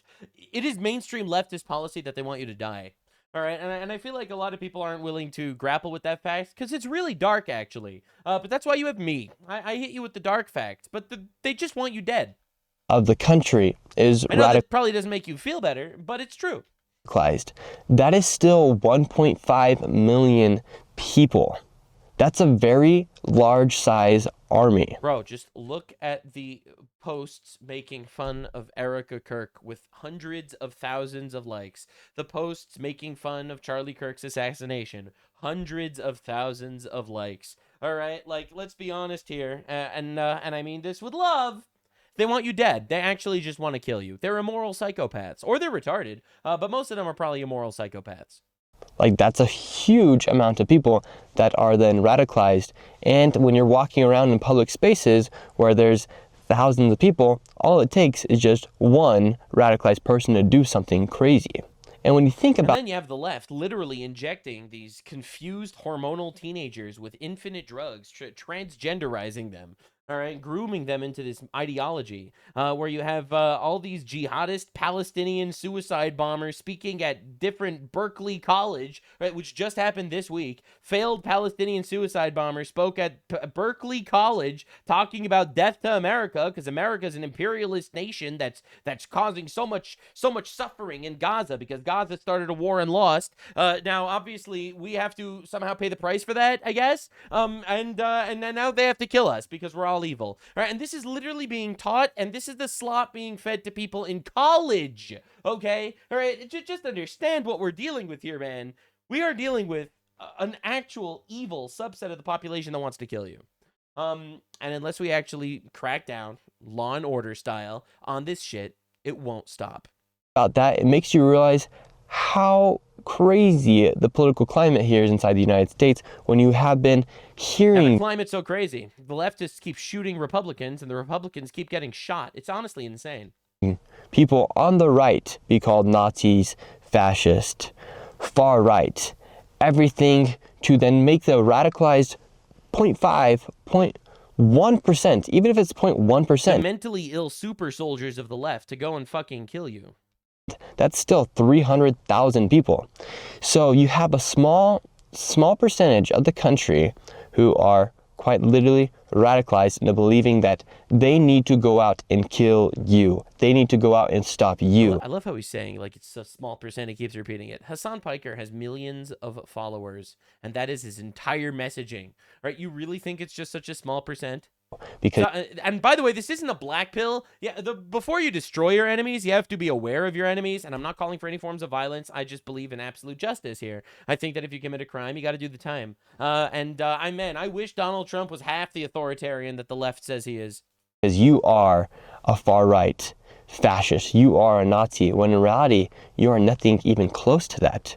And so they use these trigger words to then radicalize a small subset of the country, and it's actually working. That's the terrifying part. We had Charlie Kirk, who was brutally and horrifically assassinated in front of thousands of people. That was just one radicalized individual who then went and took his life. You've had 4 people try and kill President Trump. I receive messages frequently saying that they're coming for me or they would like to kill me. I get daily death threats. Which is quite frankly a bit crazy. Then you walk the streets and all people are thankful for you for doing what you're doing, which is great to see. However, like I said, even if it's just 0.1% of the population, that is still 300,000 people. Say it's 1%, 3 million people, which is a large army. And so when you think about what's happening in the country, it actually is a bit terrifying, and we are leaving farther and farther away from just the common sense or the idea that people won't even have conversations with other people or be friends with others because of your political beliefs, which I don't even think that should be a thing. I think you should be able to have friends on the left, you should be able to have friends on the right, and at the end of the day you can come together, because when you read the Constitution, I've always said, and I've looked over and been reading it and studying it over the past few weeks, I think the most important words are the first 3 words that say "we the people." It never said "we the people" on the Republican Party, "we the people" on the Democratic Party. Yeah, I think another pretty fundamental part is the "in God we trust" part of it. But anyway. We need the best for our party. It says "we the people." Like, America was created to bring forth a better society. Yeah, and we also have the Communist Enforcement Act, where we could deport communists. We are the best society. Every other country had thousands of years to do it. We've had 250 years to do it, and everyone to this day wants to come here. They want to know more about the United States, and we are the powerhouse of the world, essentially. Everything runs through the United States. The dollar is supreme for a reason, and that's because of what made America great in those first 250 years. And now for these next 250 years, what's that going to look like if we can't even have a conversation with a Democrat and a Republican? It's actually very terrifying. And I want to make this video, it's a bit different. And that's why I say that not all Democrats are evil, some are just retarded. A lot of people just don't think it through. They don't realize that they're in a death cult, and that's because they're retards. Now, the simple reality of the matter is, they're trying to kill us. It's in their very policy to try to kill us, actually. It's their ideology is to actually kill us and redistribute our wealth. This is like the entire far left, which is basically a quarter of the country. I mean, you have HASAN, PIKER, who's like every day calling for some other form of terrorism, supports every terrorist organization he could possibly find, all right, calls for the murder of Rick Scott, Senator Rick Scott, all right, supports Luigi Mangione, an assassin who just assassinated a guy that he disagreed with, all right, and that guy is being platformed by mainstream Democrats, and they're whitewashing every single one of his stances. Now, the simple reality is, why would they do that if they don't actually totally and utterly would disregard any form of ethics to win and to obtain power? They obviously would do that. And if killing you is part of that, then they'll condemn it when the mentally ill leftist kills you. But silently, they will hope they do it again. Than anything I've ever posted here on this channel, but I just want to show you guys and tell you guys from a perspective of somebody who's actually living inside of the arena, not just an outsider speculating or being a critic. In fact, I'm quite frankly on the streets going about making these videos, showing what's happening inside our country. And from the perspective of just of everyday Americans, our country is so huge and diverse, and it's so big and so amazing. True. And the perspective and point of view you get from people out in public is what actually makes journalism great, is because you actually need the source from the people. You don't need the source from somebody sitting behind a podcast desk. Quite frankly, you need it from the people. So that's what I personally try to do, so people can see it for what it is. And crazy. He's just like, he's a good guy. He's just a really good dude. Like, that's the funniest thing. See, I think that leftists, they're not willing to engage with things that I say, for example, because I'm too honest, and they don't like honesty or God, which is where I get my morals from. My morals are coming from the Bible, as opposed to their morals, which basically come from hedonism and preferences. So I don't think they're even going to be willing to accept this, and my message is not to them. I am not trying to unite with them, actually. I know Nick Shirley is trying to unite with all people. He's on the streets, and I respect that, and I think he's doing a fantastic job. You know, honestly, blessed are the peacekeepers, man. But I believe that there are multiple roles to play here. You know, if you read the Bible, it's constantly preaching peace and forgiveness and love, absolutely. but it is also preaching truth and justice and intolerance to evil. It breaks my heart that people are out there trying to kill Nick Shirley. I'm not surprised at all. Nick Shirley's obviously, he's gone super viral. He's definitely more relevant than I am. And I get tons of death threats. And I'm just a blue fucking retard cartoon on the internet. Ultimately, we are at some sort of ideological war right now, and I intend to win. Young men need to save this country, because if we don't, they will kill us. And they will be more than happy to import replacements named Ahmed and Muhammad. Might be grim, but that's the reality. And I'm really tired of people not willing to engage with facts because, well, it's really hard to hear, and obviously you get a lot of heat for it, and obviously it's pretty shitty. Well, it's the truth, and unfortunately, here I am every day doing deep dives into all of this slop, and that's the honesty. Not hyper-dramatizing it. I'm not enslaved to my audience or anything. I go harder than my audience wants sometimes. People just don't like to hear real human opinions from a real human. They prefer the thought bubble. And if you're not part of their gigantic echo chamber, they'll try to kill you. Yes, incredibly hot take. I think killing terrorist pedophiles in Iran is pretty awesome, actually. Yes, I think deporting every single illegal alien from this country is pretty fucking awesome, actually. And I don't really care how it's done. They had the ability to self-deport. They didn't want to. And as far as I care, we could load them into trebuchets and launch them across the Pacific. Yes, if you're able to get a job and you refuse to, I don't think you should be on any form of welfare at all. These are like, in my opinion, regular, everyday person opinions, but they will get you crucified if you say them. So, acknowledge that they want to kill you, protect yourself, but let them come.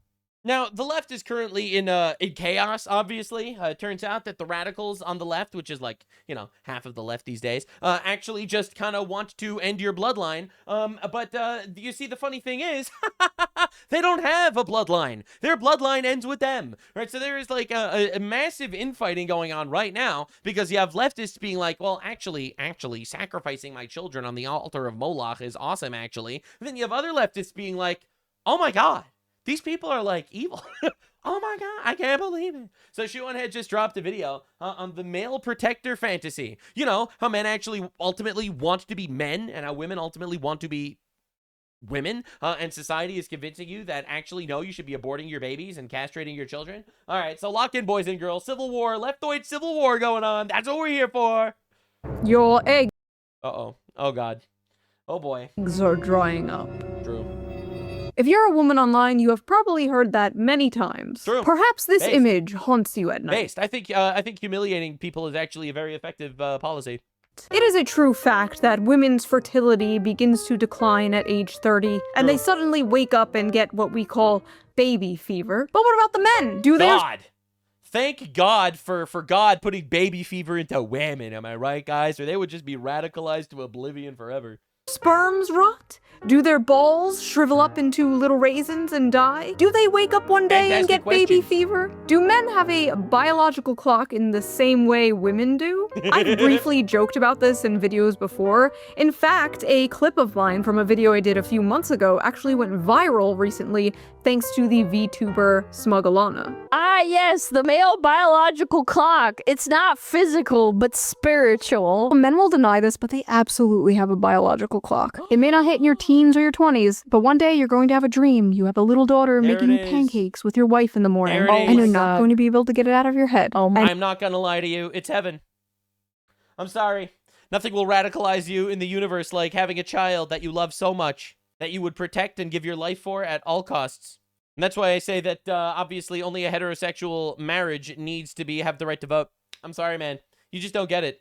You just don't care. You just don't get it, bro. Bro, we need to get rid of the 19th Amendment immediately. We got too many retards. And it's just true. Nothing will radicalize a man like a daughter. And nothing will radicalize a woman like a husband. It's just true. It's just reality. All right? And the comments were full of men discussing their dreams to start a family. There is not much discussion about men's desire to have children. Like many things, it's not really something they talk about publicly. That was until a certain video game came out. Oh, shit! What are you? I am DI-03367, a state-of-the-art pragmatic created here at the Cradle. I possess basic life-saving... How about we call you... Diana? Diana? Pragmata is a sci-fi action game where you play as astronaut Hugh Williams, who is sent to investigate an abandoned moon base. He meets a childlike android named Diana, and they team up to survive and escape the space station. Along the way, they uncover what went wrong and defeat the bad guys, all while forming a strong emotional bond. Oh, is that cute?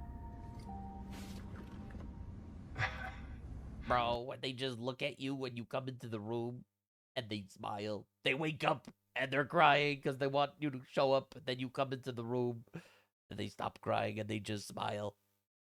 I would die for her. I'm counting on you, kiddo. But it seems to have awakened something deep within gamers. Especially male gamers. Bro, this exists in every single human being, okay? It really does. Be fruitful and multiply was God's first commandment in the Bible for a reason. Because it is ultimately the core of life. As much as the left absolutely hates you and wants your bloodline to end with you. The urge to get married and have kids. That's right. I'm not planning on getting married and having kids, but total loser behavior. Damn, this game is like fatherhood calling to me. Is this how women feel about their biological clocks? It's honestly just so sad. I'm not gonna lie, it's honestly just so sad that we have an entire generation of retards, men and women, getting brainwashed into thinking that, wow, having a child would make it, like, complicated, and I would have, like, responsibility and shit. What is life worth if not a little bit of responsibility? Like, literally. Why are you even here? Kill yourself. No, I'm kidding. This game makes me want a daughter. What is this feeling inside right. me? It can't be. That's It's right. like, I want to protect. It's like, I want to be a dad. Oh my They won God. me over. The white baby makes me feel paternal. I Get yourself a white baby. It was a joke. will burn anyone and anything that tries to harm her. This game is These dragging are normal reactions, by the way. out the innate dad instinct. Like, and the funniest thing is, this is after infinite propaganda squashing them. Because, you know, the thing is, all right, I'm going to hit you with a truth nuke. All right, our nuclear family that in this country has been so eroded. People don't, this is the first time they've ever experienced the idea of like a cute little girl that loves you is like a video game character. That's tragic. You don't have a niece. You don't have a, you don't have a niece. You don't have a little cousin. The fact that the birth rate is so bad to the point that people are like, wow, this is adorable from a video game is so sad. Like, this is just literally decades of brainwashing and antinatalist slop obliterated in like 5 seconds. I want to like Pragmata, but I can't. Knowing It that is so sad because these are like the most normal feelings that every single normal human should have if a world operated under a normal ethical purview. All right, instead of society ham-fisting ideology that you have to abort your babies at the altar of the Moloch, all right, you would change your entire perspective on life. All right, you are propagandized into, if you were shocked by feelings that you got from seeing this video game, man, then you fell for it. You fell for the op. men are also enjoying it. This is a game for incels. Oh, here we go. Babe, wake up! It's time for your yearly gamer culture war slap! Let's It's 2014 go. forever, man. We are never going to escape Mr. Gamergate's wild ride. In this video, we are going to discuss the facts and theories behind the so-called male biological clock. All right, let's after go. we discuss the drama surrounding the game Pragmata, and how a bunch of men expressing a simple, wholesome desire, the desire to start a family, has turned into yet another culture war. Yet another gender war. The gender war. Men versus women, women versus men, the male loneliness epidemic, the female loneliness epidemic, dealing with dating apps, hookup culture. Do men like curvy or thin women? Do women like dad bods or fit men? Do they like beards or clean shaven? So many questions. That reminds me. So many questions. Now, do you want to shave your balls? Before we get deeper into this video, let's quickly give a shout out to today's sponsor, Henson Shaving. I was pretty close. For the last few decades, razors haven't been designed to work better. They've been designed to be marketed better. Ooh. More features, more gimmicks, more... Sounds like marketing to me. I am totally not going to skip this ad. Now, let's get back to the video. Throughout history, there have been countless stories centered around a very specific dynamic. The adult protector and a child. You see it everywhere. In video games, they call it a dad simulator. The Walking Dead, The Last of Us, God of War, Detroit Become Human, BioShock, Life is Strange. Also movies like Logan, True Grit, in a way, Monsters Inc. Shows like The Mandalorian. Literature has done it forever with The Road, Les Miserables, and many, many others. It shows up time and time again because it taps into something deeply human. The instinct to protect, to guide, to teach, to nurture something more vulnerable than yourself. It is a beautiful and powerful— It's not just because the child is more vulnerable than yourself, okay? You ready for the truth, Nuke? It's because human beings were made in the image of God, and God is the ultimate giver, the creator of life. How could you emulate God more than literally creating life and nurturing it? It is the ultimate emulation of our Lord. It is built into our very fabric of reality. Sorry if I'm getting all mushy on you guys, but dude, it's literally the purpose. It is the first commandment. All right, bro. Oh my God, it's like it makes me so mad because it's the ultimate happiness too. It's the ultimate fulfillment you could possibly have. And we have an entire society dedicated to destroying that. The left. Powerful story that has been told for centuries.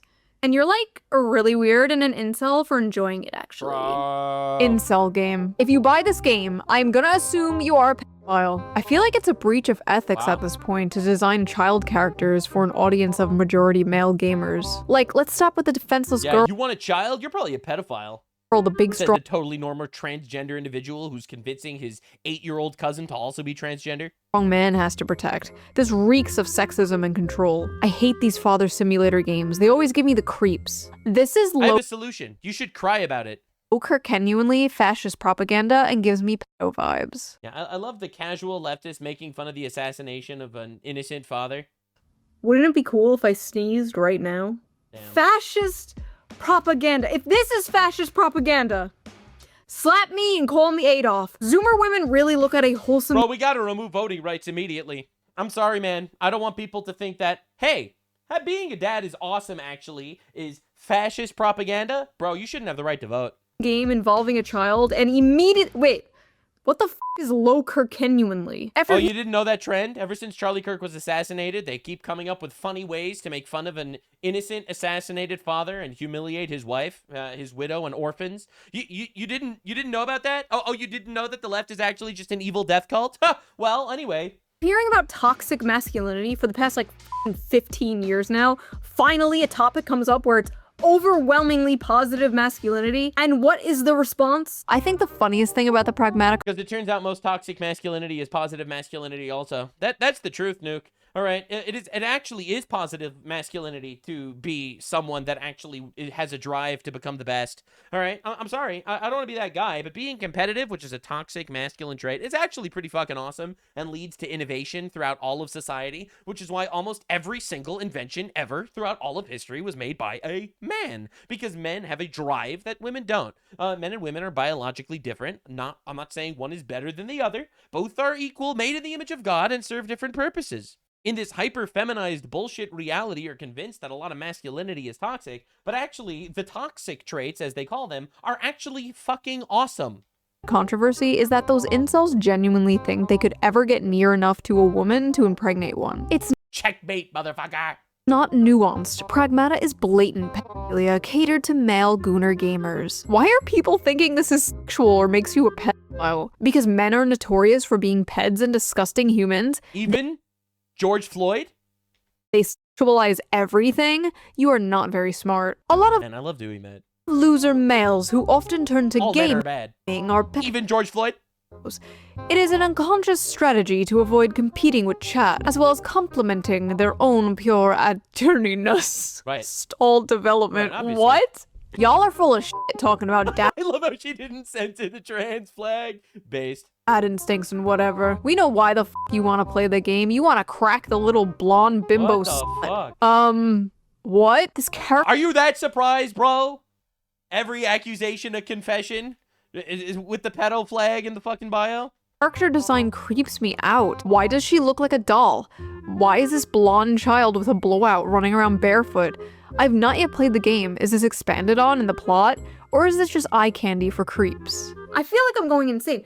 She just looks like a cute kid to me. Like, that is just literally a cute little kid. I do not see the sexualization, and I am a huge pervert, mind you. Damn. I do not see what the f these people are talking about. Are there creepy people on the internet who are sexualizing Diana? Yes, absolutely yes. Yeah. Usually leftist, but yeah. It is a small minority, but it is still disgusting. In fact, a subreddit had to be shut down because people were making not safe for work art of this child. I didn't know that. That's gross. Which honestly is not shocking. It's Reddit. But that's not the game's fault. The game has nothing creepy in it. These creepy people will always exist, unfortunately. I have made several videos about these people existing. People getting mad here are not getting mad at the people sexualizing Diana. Absolutely not. It's an excuse. That's because the left lies, actually. It's because lying is part of the doctrine. You see, the thing, it's like when they say that they don't want political violence, and then they will call you a Nazi fascist that needs to be removed by any means necessary. All right? It's the same strategy. Don't believe their words. They use words like weapons. They use them to control you. They don't use terms like freedom of speech or stuff like that. They don't use terms like that because they believe in them. They use terms like that because you believe in them. They just absolutely hate the idea that their anti-natalist propaganda is evaporating in real time because men are actually awesome and want to have families. That would be completely understandable. It would make sense if they were going to the accounts that were doing that and calling them creeps, but no, they're for some reason just getting mad at people liking and enjoying the game. They're just spurging out and randomly calling everyone and anyone incels. Why did they make her look like a porn star, though? Why is the child My guy, that is a you problem! Are you okay? These Twitter freaks see a child, immediately sexualize them, and think everyone else is as creepy as they are. Like, no, bitch, that's you. And Reddit. You and Reddit. There is nothing in this video game that caters to the freaks except for the fact that Diana is a child. Compare that to, like, Cuties, where there were up-closes of real children twerking. That is media. That is catering to those people. An article recently came out from the outlet The Gamer that in the beginning talks about what happened on the Reddit and how disgusting some people are being towards the character Diana. Okay, fair enough, I agree. But then towards the end, the author throws in something very telling. I have not yet played Pragmata, and that's because I'm a little— You've gotta be kidding me! Someone on The Gamer website wrote a whole review for a game, shit on it, because obviously it promotes family values, and you haven't played it? Tapped out on stories where men adopt daughter-like figures and prove their masculinity by protecting them. Well, then that's a skill issue, and you are a cuck. That is their real problem. Men protecting people. That's just them proving their masculinity. And as we all know, masculinity bad. blatantly not fuel, whether you agree with it or not. The average attraction trope on a little girl, blonde, blue eyes. I mean, the whole game is low-key Nazi propaganda, to be fair. Yeah, Nazi propaganda is when the girl is white. I think the men who play this are probably creepy, but how is it Nazi propaganda? Blonde, blue-eyed toddler and tiaras looking white girl you have to save is literally Nazi propaganda. How do these people vote, man? Straight out of the 1930s, dude. Nuke Reddit, bro. Sorry, I don't see it. Ugh, I really don't have the energy to deal with this. Just use your brain. Just use your brain, bro. Sorry, I don't have the energy to explain my schizophrenic paranoid delusion. Good. I don't have the energy to listen to it. Listen, I know we're all used to seeing gay, black, Hispanic, disabled furries in media lately. But I promise you, white people still exist. It's not Nazi propaganda. I mean, they're trying. They're doing their absolute best to make sure that isn't the case, but in the meantime. I feel like this girl character is an objectification of the idealized child. She's pulled right from the patriarchal white supremacist imagination, the perfect pure white girl child that must be protected so she can produce the next white generation. That is a good bit. Anyway. Funny how y'all have paternal instincts for a child with a model woman's face plastered on it. Make her look like an actual kid with missing teeth, short hair, bare face, snot, and see if those instincts kick in the same. This game is— Like, these people have never actually seen a baby in their life. Like, these people have never had a family member that actually got married and procreated. All right, this is honestly heartbreaking. Openly catering to pedos. The gaslighting is over. Wait, trying to follow the logic here. Let me just give myself some brain damage. So we make her look more like a child in order to not cater to pedophiles? Am I following that correctly? That is correct. Also, the face on the left is like a child 6 to 7 years old, and the one on the right is like a 3-year-old. Diana's a robot kid. She's not a robot toddler. Also, again, she looks like a kid. Am I going insane? Like, that looks just like a little kid. Do they just want her to look ugly? Is that what this is? They want her to be ugly? Yeah. Like, Yeah. I need more. They don't want the baby to be cute because they don't actually want men to procreate because they want you to die and they hate you. Brain damage, hold on. Weeb incel gamers LARPing saying, ooh, I want to be a dad now, because they're manipulative, creepy freaks and like. You're manipulative if you want a family. Ooh, little girl with the model face, especially the lolicons, obviously. The devs know the male gamers hate a realistic or ugly child because that's not what they're playing for. If they made her look like a realistic, ugly child, none of them would be saying this. First of all, why are they acting like it's realistic to portray children as ugly and— Because they've never been around children in their— well, thank God, honestly. But in some cases, but they've never been around children.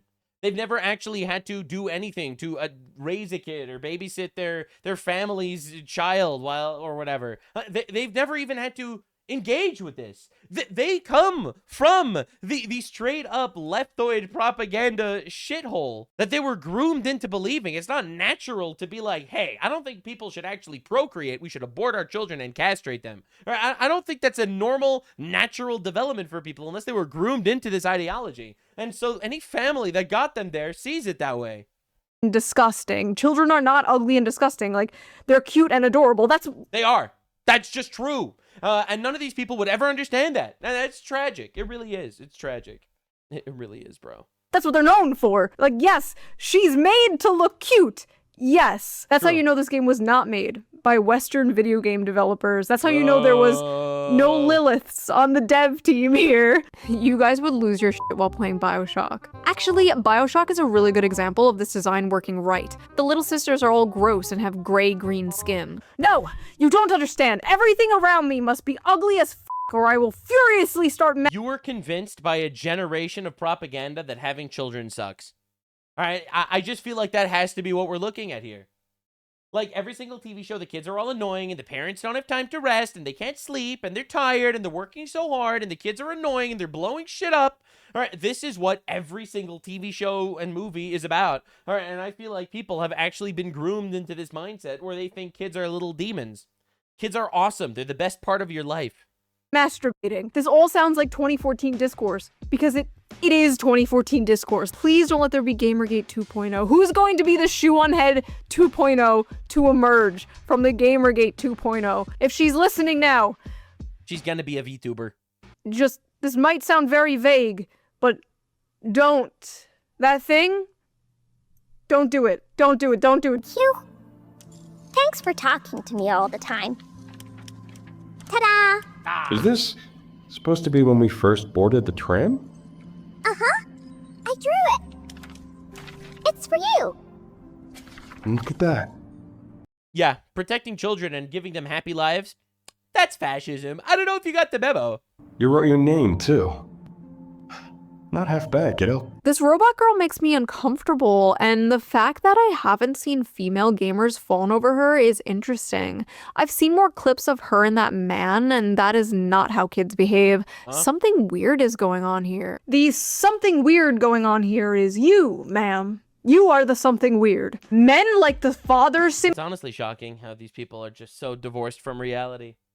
Like, it's honestly incredible. Like, every single one of these people that's preaching the anti-natalist shit, their ancestors, think about how insane this is. Their ancestors hunted and fought wars in order to have their bloodline passed down again and again and again so it could be ended by someone who becomes a prostitute on OnlyFans instead of someone that actually wants to make a family. Just think about how unbelievable that is. Simulator game where you have to protect a small child and shoot up a bunch of robots in space? Suspicious! Also, I have seen plenty of female gamers fallen over this character.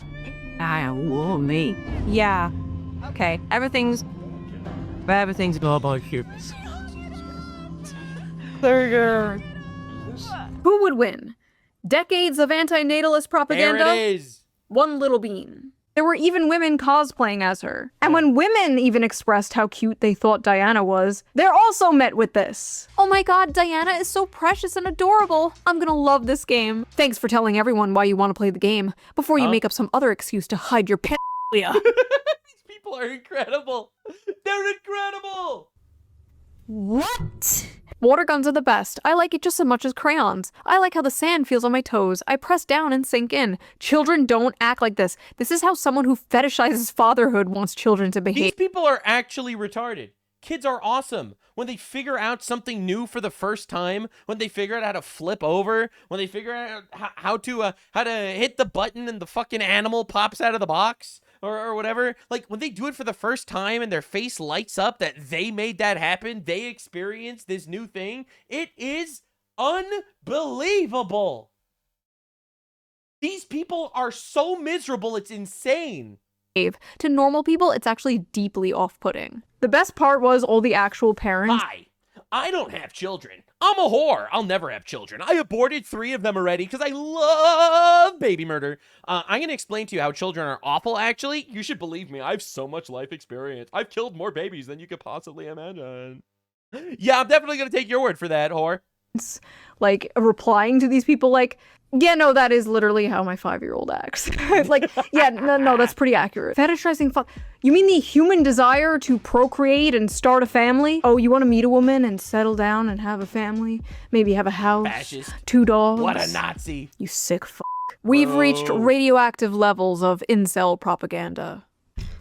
What the f*** does incel mean anymore? I feel like I ask this in every single video. This tweet got thousands of likes. I feel like I am going insane. Where does the incel part come from? Like, they want men to be open about their emotions, and then men are open about their emotions, and then they're just called Nazis or incels or both. Usually both. It's usually a package deal. And this tweet came from a man, to make things worse. A grown-ass man. Yeah, a simp. Saw another grown-ass man speaking about the failure of white culture. Honestly, it's the simplification of the males. Normal and the hoification of the females. It's just the feminizing of society has destroyed our culture. Human desire to want a family and want children one day, and called him an incel. Cockroach behavior. In any case, what is this? Capcom. Speaking of cockroaches, that was a good segue. Pragmata. Wait, did it come out already? Pragmata, it's making thousands of people suddenly want to start a family. You place Hugh, a soldier, stranded on a ruined lunar research station. His job is protecting the childlike android Diana while fighting rogue AI. In one emotional moment, she gives him a crayon drawing of the 2 of them together as a little family. Even streamers who say at the start they didn't want kids end up breaking down happy in tears. So, very excited to hear how the terrorist dog shocker explains to us how actually it's fascist to want a family. What's really interesting about this is all of these unfuckable losers in the gaming sphere always talk about like starting families and stuff. And I don't understand like why this has become a thing that they care about. Like, if you're a gamer, you should care about things that you actually experience. You should care about things that you actually enjoy, right? If you're a lonely gamer who has never been around a woman and will never have sex with a woman. Oh, you're not married? Then why do you want to get married? Why do you care? Like, why do you care about having children or like riding for having children? Like, this is honestly fucking insane. I'm not gonna lie. HASAN, why are you preaching for socialism while you're literally have a Gucci bag and a mansion and a fucking Porsche? All right. You don't have a family and you want a family? Cringe. Man, I'm really happy we imported this guy over here, this Turkish terrorist supporter, to come into our country and convince people to not have children. Really helpful and efficient. It's just not something that you're going to experience ever for your life, for the rest of your life. Yeah, they will. They will. They want it. They dream it'll happen. And they'll get there. They absolutely will. This is like such evil doomer shit. Life, right? This is something that I never understand. Wow, maybe there's a reason people are yearning to start a family and can't afford to have one and can't seem to find a partner. They feel alienated from their work and atomized from their community. If only there was a political commentator around to speak about all this. Yeah. Oh well, guess not. First of all, the only care about something if it affects you is extremely libertarian coded and also very weird coming from a guy who literally only talks about how Palestinians started a war and lost for like the last 3 years. understandably wants everybody to care about a genocide that is happening across the ocean. Second of all, what is this? There it is. Hasan Piker, whose entire career is talking about how Palestinians started a war and lost miserably, very badly. And very badly, by the way. Like, they were really stupid for starting that war, I'm not gonna lie. They lost terribly, miserably, actually. He gets upset whenever he sees these clips of me, so I make sure to lay it on really thick how fucking atrociously dumb it was to start a war that they would lose that badly. I mean, again, average IQ in Gaza is 67, so, I mean, I guess we shouldn't be surprised. But anyway, so that is literally his entire personality. Hasan, you're never going to be in Gaza. Why do you care what happens there? Once you realize that leftists use logic as sort of an excuse, they use these words and these logical fallacies and these insults in order to manipulate you to get their goal. You see, Hasan's goal is the extinction of the United States of America. He fucking hates us. So obviously, every single one of his policies is going to push us to not actually having a family and children, because nothing radicalizes you and makes you right-wing like having a family and children. And he hates that. Nihilistic horseshit. You never aspire for anything. Hasan Piker is a nihilistic horse. They never aim for greatness and meeting. This is the dude the media wants us to believe is going to save young men from the alt-right pipeline. Yeah, okay. And I love how he's like, unfuckable losers. Like, okay, congrats on the sex, bro. Check out this sex haver over here. I'm sure all those— He literally pays for sex. Like, do we understand what we're dealing with? He literally goes to brothels in Germany where he allegedly raped a 15-year-old. All right? Like, what are we even talking about, man? Like, this dude, this gamers, unfuckable losers that want family. Meanwhile, this deeply lonely, dog-shocking, terrorist, pedophile-supporting piece of shit pays for sex. All right? Well, what are we even talking about? Unfuckable losers could easily go to foreign brothels and pay for sex like you. So based. Hasan. Base you on head, left on left violence. Let's fucking go. Something weird about a man who could easily consensually get sex from a woman but chooses to go to a brothel. I don't know. Just saying. Hey. Also, 35? No kids? Like, I'm sorry, that just pisses me off. Like, sitting in his ugly ass $600 Gucci sweater. I swear I've never seen this guy in a fucking normal ass t-shirt. Sitting on a— To be honest, bro, I'm not gonna lie, but I don't want Hamas supporters to have children. A lot of them use those children as, like, weapons of mass destruction that I'm personally not hoping happens. Not advocating for the death of any civilians or innocents or children or anything like that, God forbid. But Hamas supporters literally put suicide belts on kids and put them into public areas. Like, that happened multiple times.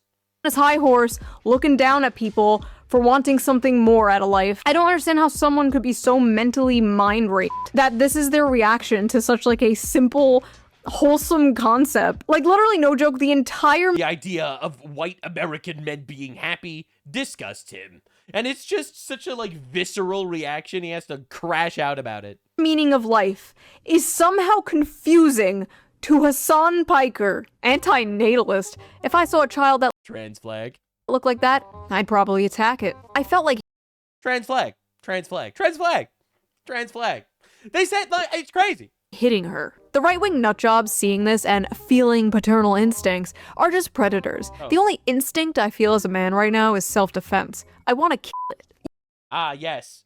It is the predator that wants to protect the child versus the based, left-wing, awesome guy who wants to kill the child. Many such cases. Yes, the ones saying they want to protect a kid are the predators, not the ones saying they want to kill it. Correct. The only thing I felt while watching this is pure bloodlust for that annoying creature. I hate children so much. Before you come at me, yes, I'm a 35-year-old crazy cat lady and proud of it. If you were proud of it, you wouldn't need to tell us you're proud of it. You're miserable and alone, and you can't find a husband, and therefore you are going to live the rest of your days slowly but surely regretting it while lashing out at everything around you.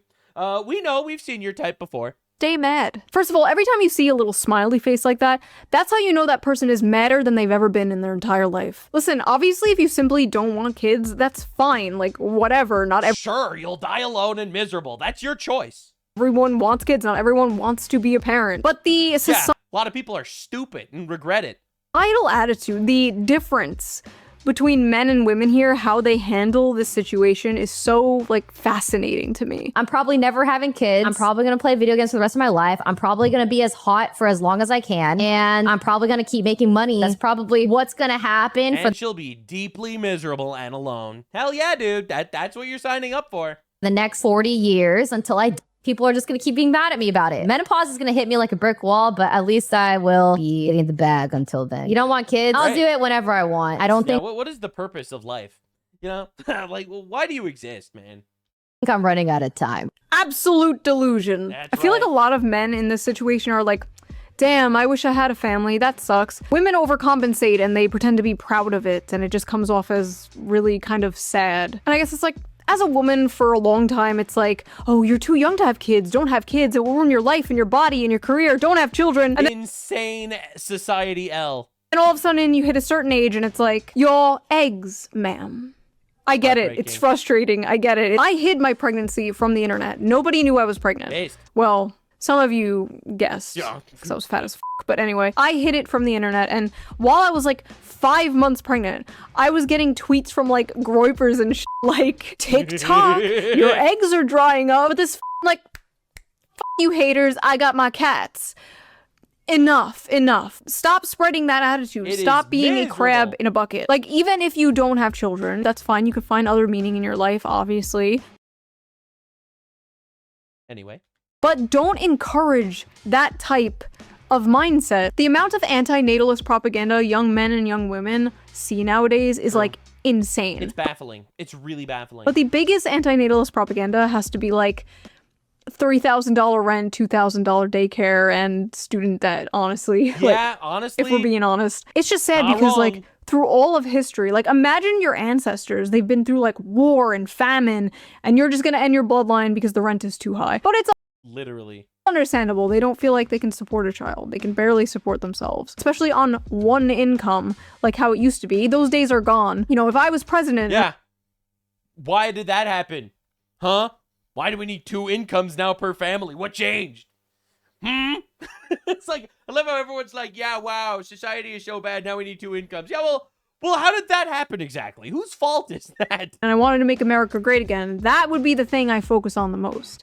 But no, we have to do another bullshit war in the Middle East. Okay, whatever, we're not going into that, not in this video. Lots of strange reactions to this game. Let's clear some things up. All right. Childless men do not have paternal instincts the way Hi, I am an armchair Twitter user. Let's clear things up. childless women have maternal instincts. Men first experience paternal instincts once they have their own children, and typically, those paternal instincts are only ever felt for their own children and no one else's. This is like so retarded, it's crazy. Men are not nurturers. Men don't gush over cute kids in public. Men don't have baby fever. If a man wants to possess a child for any reason other than it being a product of his own lineage, he's likely a predator. When I read British news about how every single day there is another migrant that raped another kid somewhere in England, I literally want to kill them. I won't kill them, to be clear, all right? And I don't want anyone to kill them, and I'm not calling for violence. I'm just talking about the impulse I get when I read the story that literally just happened today in France, actually. Wow, I could literally do this today. This is crazy. Hold up, let me find it. It just happened today in France. 12-year-old girl in France woke up covered in blood after being gang raped by 2 adult men in an Airbnb. A judge released them without a restraining order, without supervised contact restrictions, nothing. At the hearing, the child collapsed in her lawyer's office upon hearing the men were to be set free. See, I want to kill those guys. That is my internal instinct. It's not a paternal instinct, maybe. But I really want those 2 people dead, actually. I would never do it, and I would not endorse it, and I don't want people to do vigilante justice. I just think that they need to, you know, absolutely bring down a draconian Old Testament-style law back to these countries, which are falling apart at the seams because they're cucks, all right? And that's the reality. And I think a lot of people feel that way, mostly men. Actually, more than even women. Men are more anti-rape than women these days because a lot of the women votes are actually bringing in the rapists from the foreign countries that are raping the kids, and the men are fighting to get them out, while the feminazis are convincing us that no, actually, we are evil for wanting to deport the rapists. And it's honestly insane watching it happen in real time. What? Okay, first of all, even from like anecdotal common sense, This is just not true. This is obviously bullshit. Research literally shows that childless men experience like the desire for fatherhood almost just as much as childless women experience the desire for motherhood. Apparently young men want children more than young women do now. Yeah, because women are a lot more susceptible to propaganda than men. The emotional manipulation works on women much more. Days. Many men, including childless men, exhibit caregiving, protective responses to infants, even if they're not their own. All through history, men have protected, mentored, even died for kids that weren't their own. Also, with this logic, like, uncles, stepdads, adoptive fathers, like, anyone like that is a predator. Like, men just have the protector gene, and this game just activates it. It's really not deeper than that. Yes, it's true men don't have maternal instincts, but men do have paternal instincts. Wow. There's a reason this game is about protecting her from evil robots in space and not like, I don't know, breastfeeding her.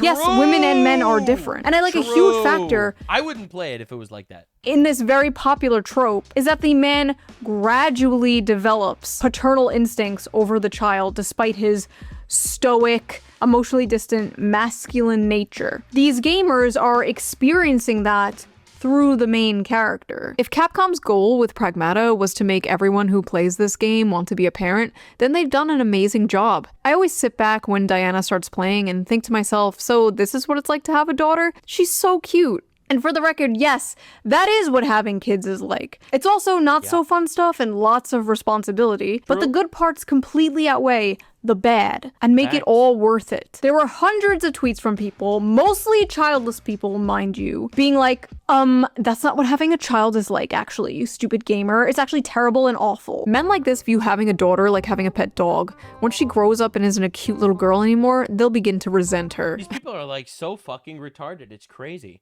It's like, this is coming from dadless people. These people have like a dad-shaped hole in their hearts. Like, it's honestly insane. Men really do want kids the way kids want a puppy. All the fun, but none of the responsibilities. I don't like the way you guys talk about children. Like, they aren't toys. People will lose their f***ing minds when they realize that kids aren't like a dog or cat. They're a goddamn nightmare. And the craziest thing is, like, this is obviously not true, and these people have no kids, so, like, they can't speak from experience, unlike actual parents that can speak from experience, that all prove them wrong, every single one of them. I don't know any parents that regret having kids, by the way. Not a single one.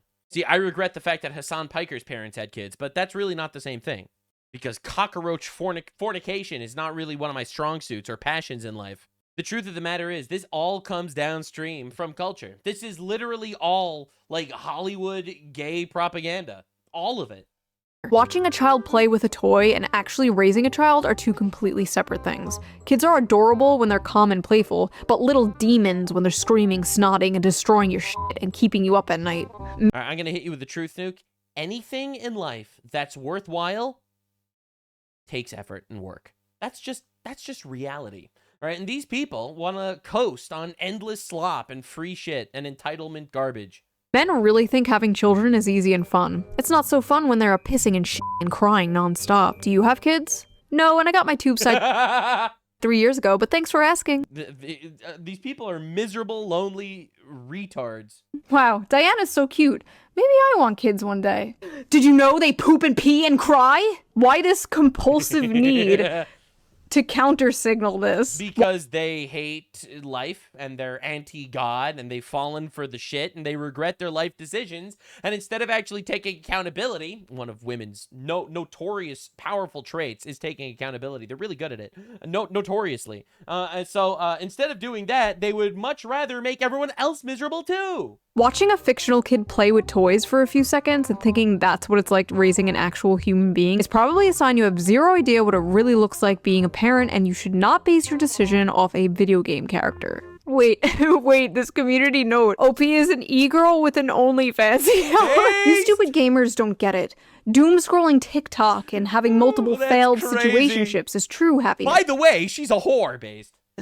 children are a burden. So nobody is saying parenting is easy. Nobody said that. All the parts parents say are the best parts. All the parts parents say are worth it. That is what people are seeing and yearning for. They have this like insane compulsion to attack anything that's like remotely pro-family, I guess because it culturally clocks as conservative.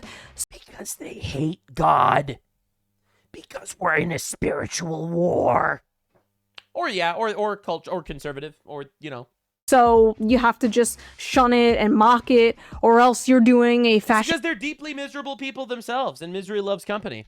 Just propaganda or something. This whole thing has just been a litmus test for humanity. On one side, people who long for love and meaning and human connection desire deeper things, and they're in touch with their humanity. And on the other side, miserable, insane freaks who want to destroy everything pure and wholesome. And then on the sidelines, normal people who just think this is a fun game. Yeah, fair. that's probably most people. True, fair. I think we're a little too online sometimes. So we have established that the ovaries have been activated by this game. But is the male biological clock real? Unlike women who are born with a specific number of eggs, men create sperm all their life. Right now, as we Men are awesome, actually.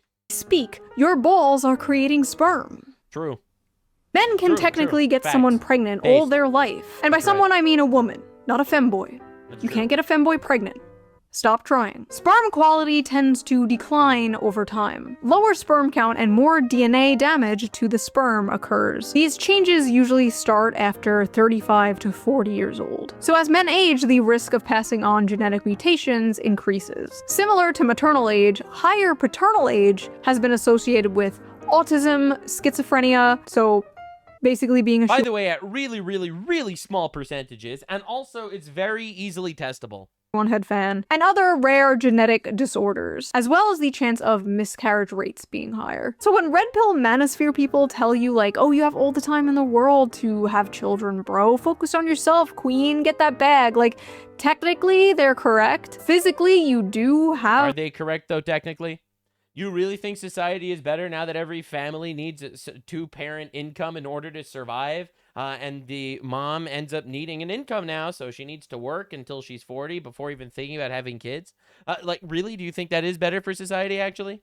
Have all the time in the world, but that doesn't mean you should wait. Having kids is more than the ability to reproduce. You want energy to chase a toddler around. You want your kids to have their father in their life for a long time. You want to see your kid graduate and maybe have children of their own. You want to give your parents grandchildren. You don't want to be a super old dad or mom.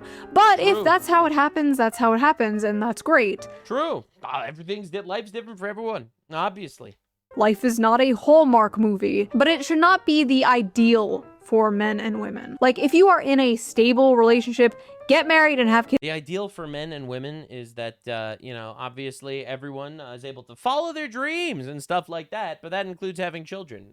A lot of them, actually, is even better when you're a younger person, where you have energy and where you have time. And that's the best, actually. And if you could be making millions of dollars or whatever is required, like, so that, honestly, one parent, the woman, is able to stay home and raise the kids for as long as she desires. And, you know, the kid's going to end up growing up, obviously. Your kids are going to grow up. Maybe then she'll decide to go after something. I feel like that makes a lot of sense, actually. I'm not going to lie. We're living in a society that is so veered towards this radical feminism bullshit that literally... Like, it teaches you not only to abort your babies and that babies are annoying on every area of culture, and that actually you shouldn't even get married. You should be a girl boss. Why should you even have kids? Kids poop. They poop.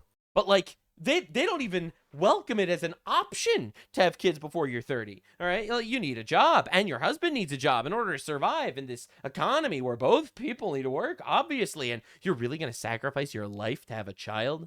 Newsflash, that is your life. People fell hook, line, and sinker for this psyop. It's heartbreaking. It's actually heartbreaking. Kids as soon as possible. Honestly, it's the stable relationship part I think people are having the most trouble with. True. It's easy to be like, find a wife and get married and have kids, bro. And it's like, find a wife? From where? the wife store? True. Listen, I believe you will have that one day, Anon. I believe you will have that wife and daughter or son. You will have a little Diana of your own one day. Have a little faith. You will hang those drawings on your fridge. Don't black pill. Don't doom. We're all gonna make it. Same to you ladies watching. If I can make it, you can make it. So what did you guys think of this? Have you played Pragmata? Did you like it? Did it make you feel those fatherly or motherly instincts? I didn't need Pragmata for that. Wink, wink. I don't release private info. But the point that I'm trying to make is, man, I love how the culture war right now is like a civil war among leftists where right-wing people are like, yeah, obviously we want families. What are you talking about? Then you have leftists being like, wow, I'm miserable and alone. And other leftists being like, yes, you should be miserable and alone, actually, and you should die. Man, the leftist civil wars are really entertaining when you watch them from the sidelines. It's honestly so wild how absolutely nothing will radicalize you. Like a family. A family will radicalize the shit out of you. All of a sudden, you won't want infinite violent criminals on the streets, and you'll want them in jail forever. You won't want to import rapists and people from foreign cultures that can't assimilate into ours and that are a threat to your family. All of a sudden, you will be pro-gun. You will want to have a gun to protect your household in case someone decides to violently break in. Nothing will radicalize you and make you an alt-right, far-right, fascist, Nazi, like having a child. Nothing will make you believe in God, like seeing the wondrous creation that he has made and how incredible this world is. Huh. Wonder if that's why the left hates that idea.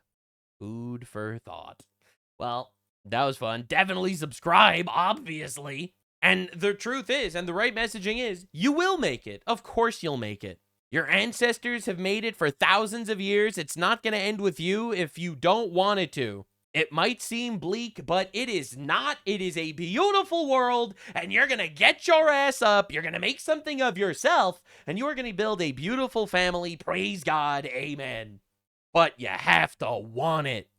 Anyway, that was today's deep dive on all the things that happened. Left-wing civil war, left-wing calling for assassinations, right-wing people getting shot at by the people that don't support guns, Iran folding, lots of things going on in the world. And that's why you have me, blue retard extraordinaire, covering all the things the way they need to be covered in the least homosexual way possible. Definitely subscribe for future stuff. I do a thing a day, and the things are great. The great things every day, lots of things. I'll see you in the next thing.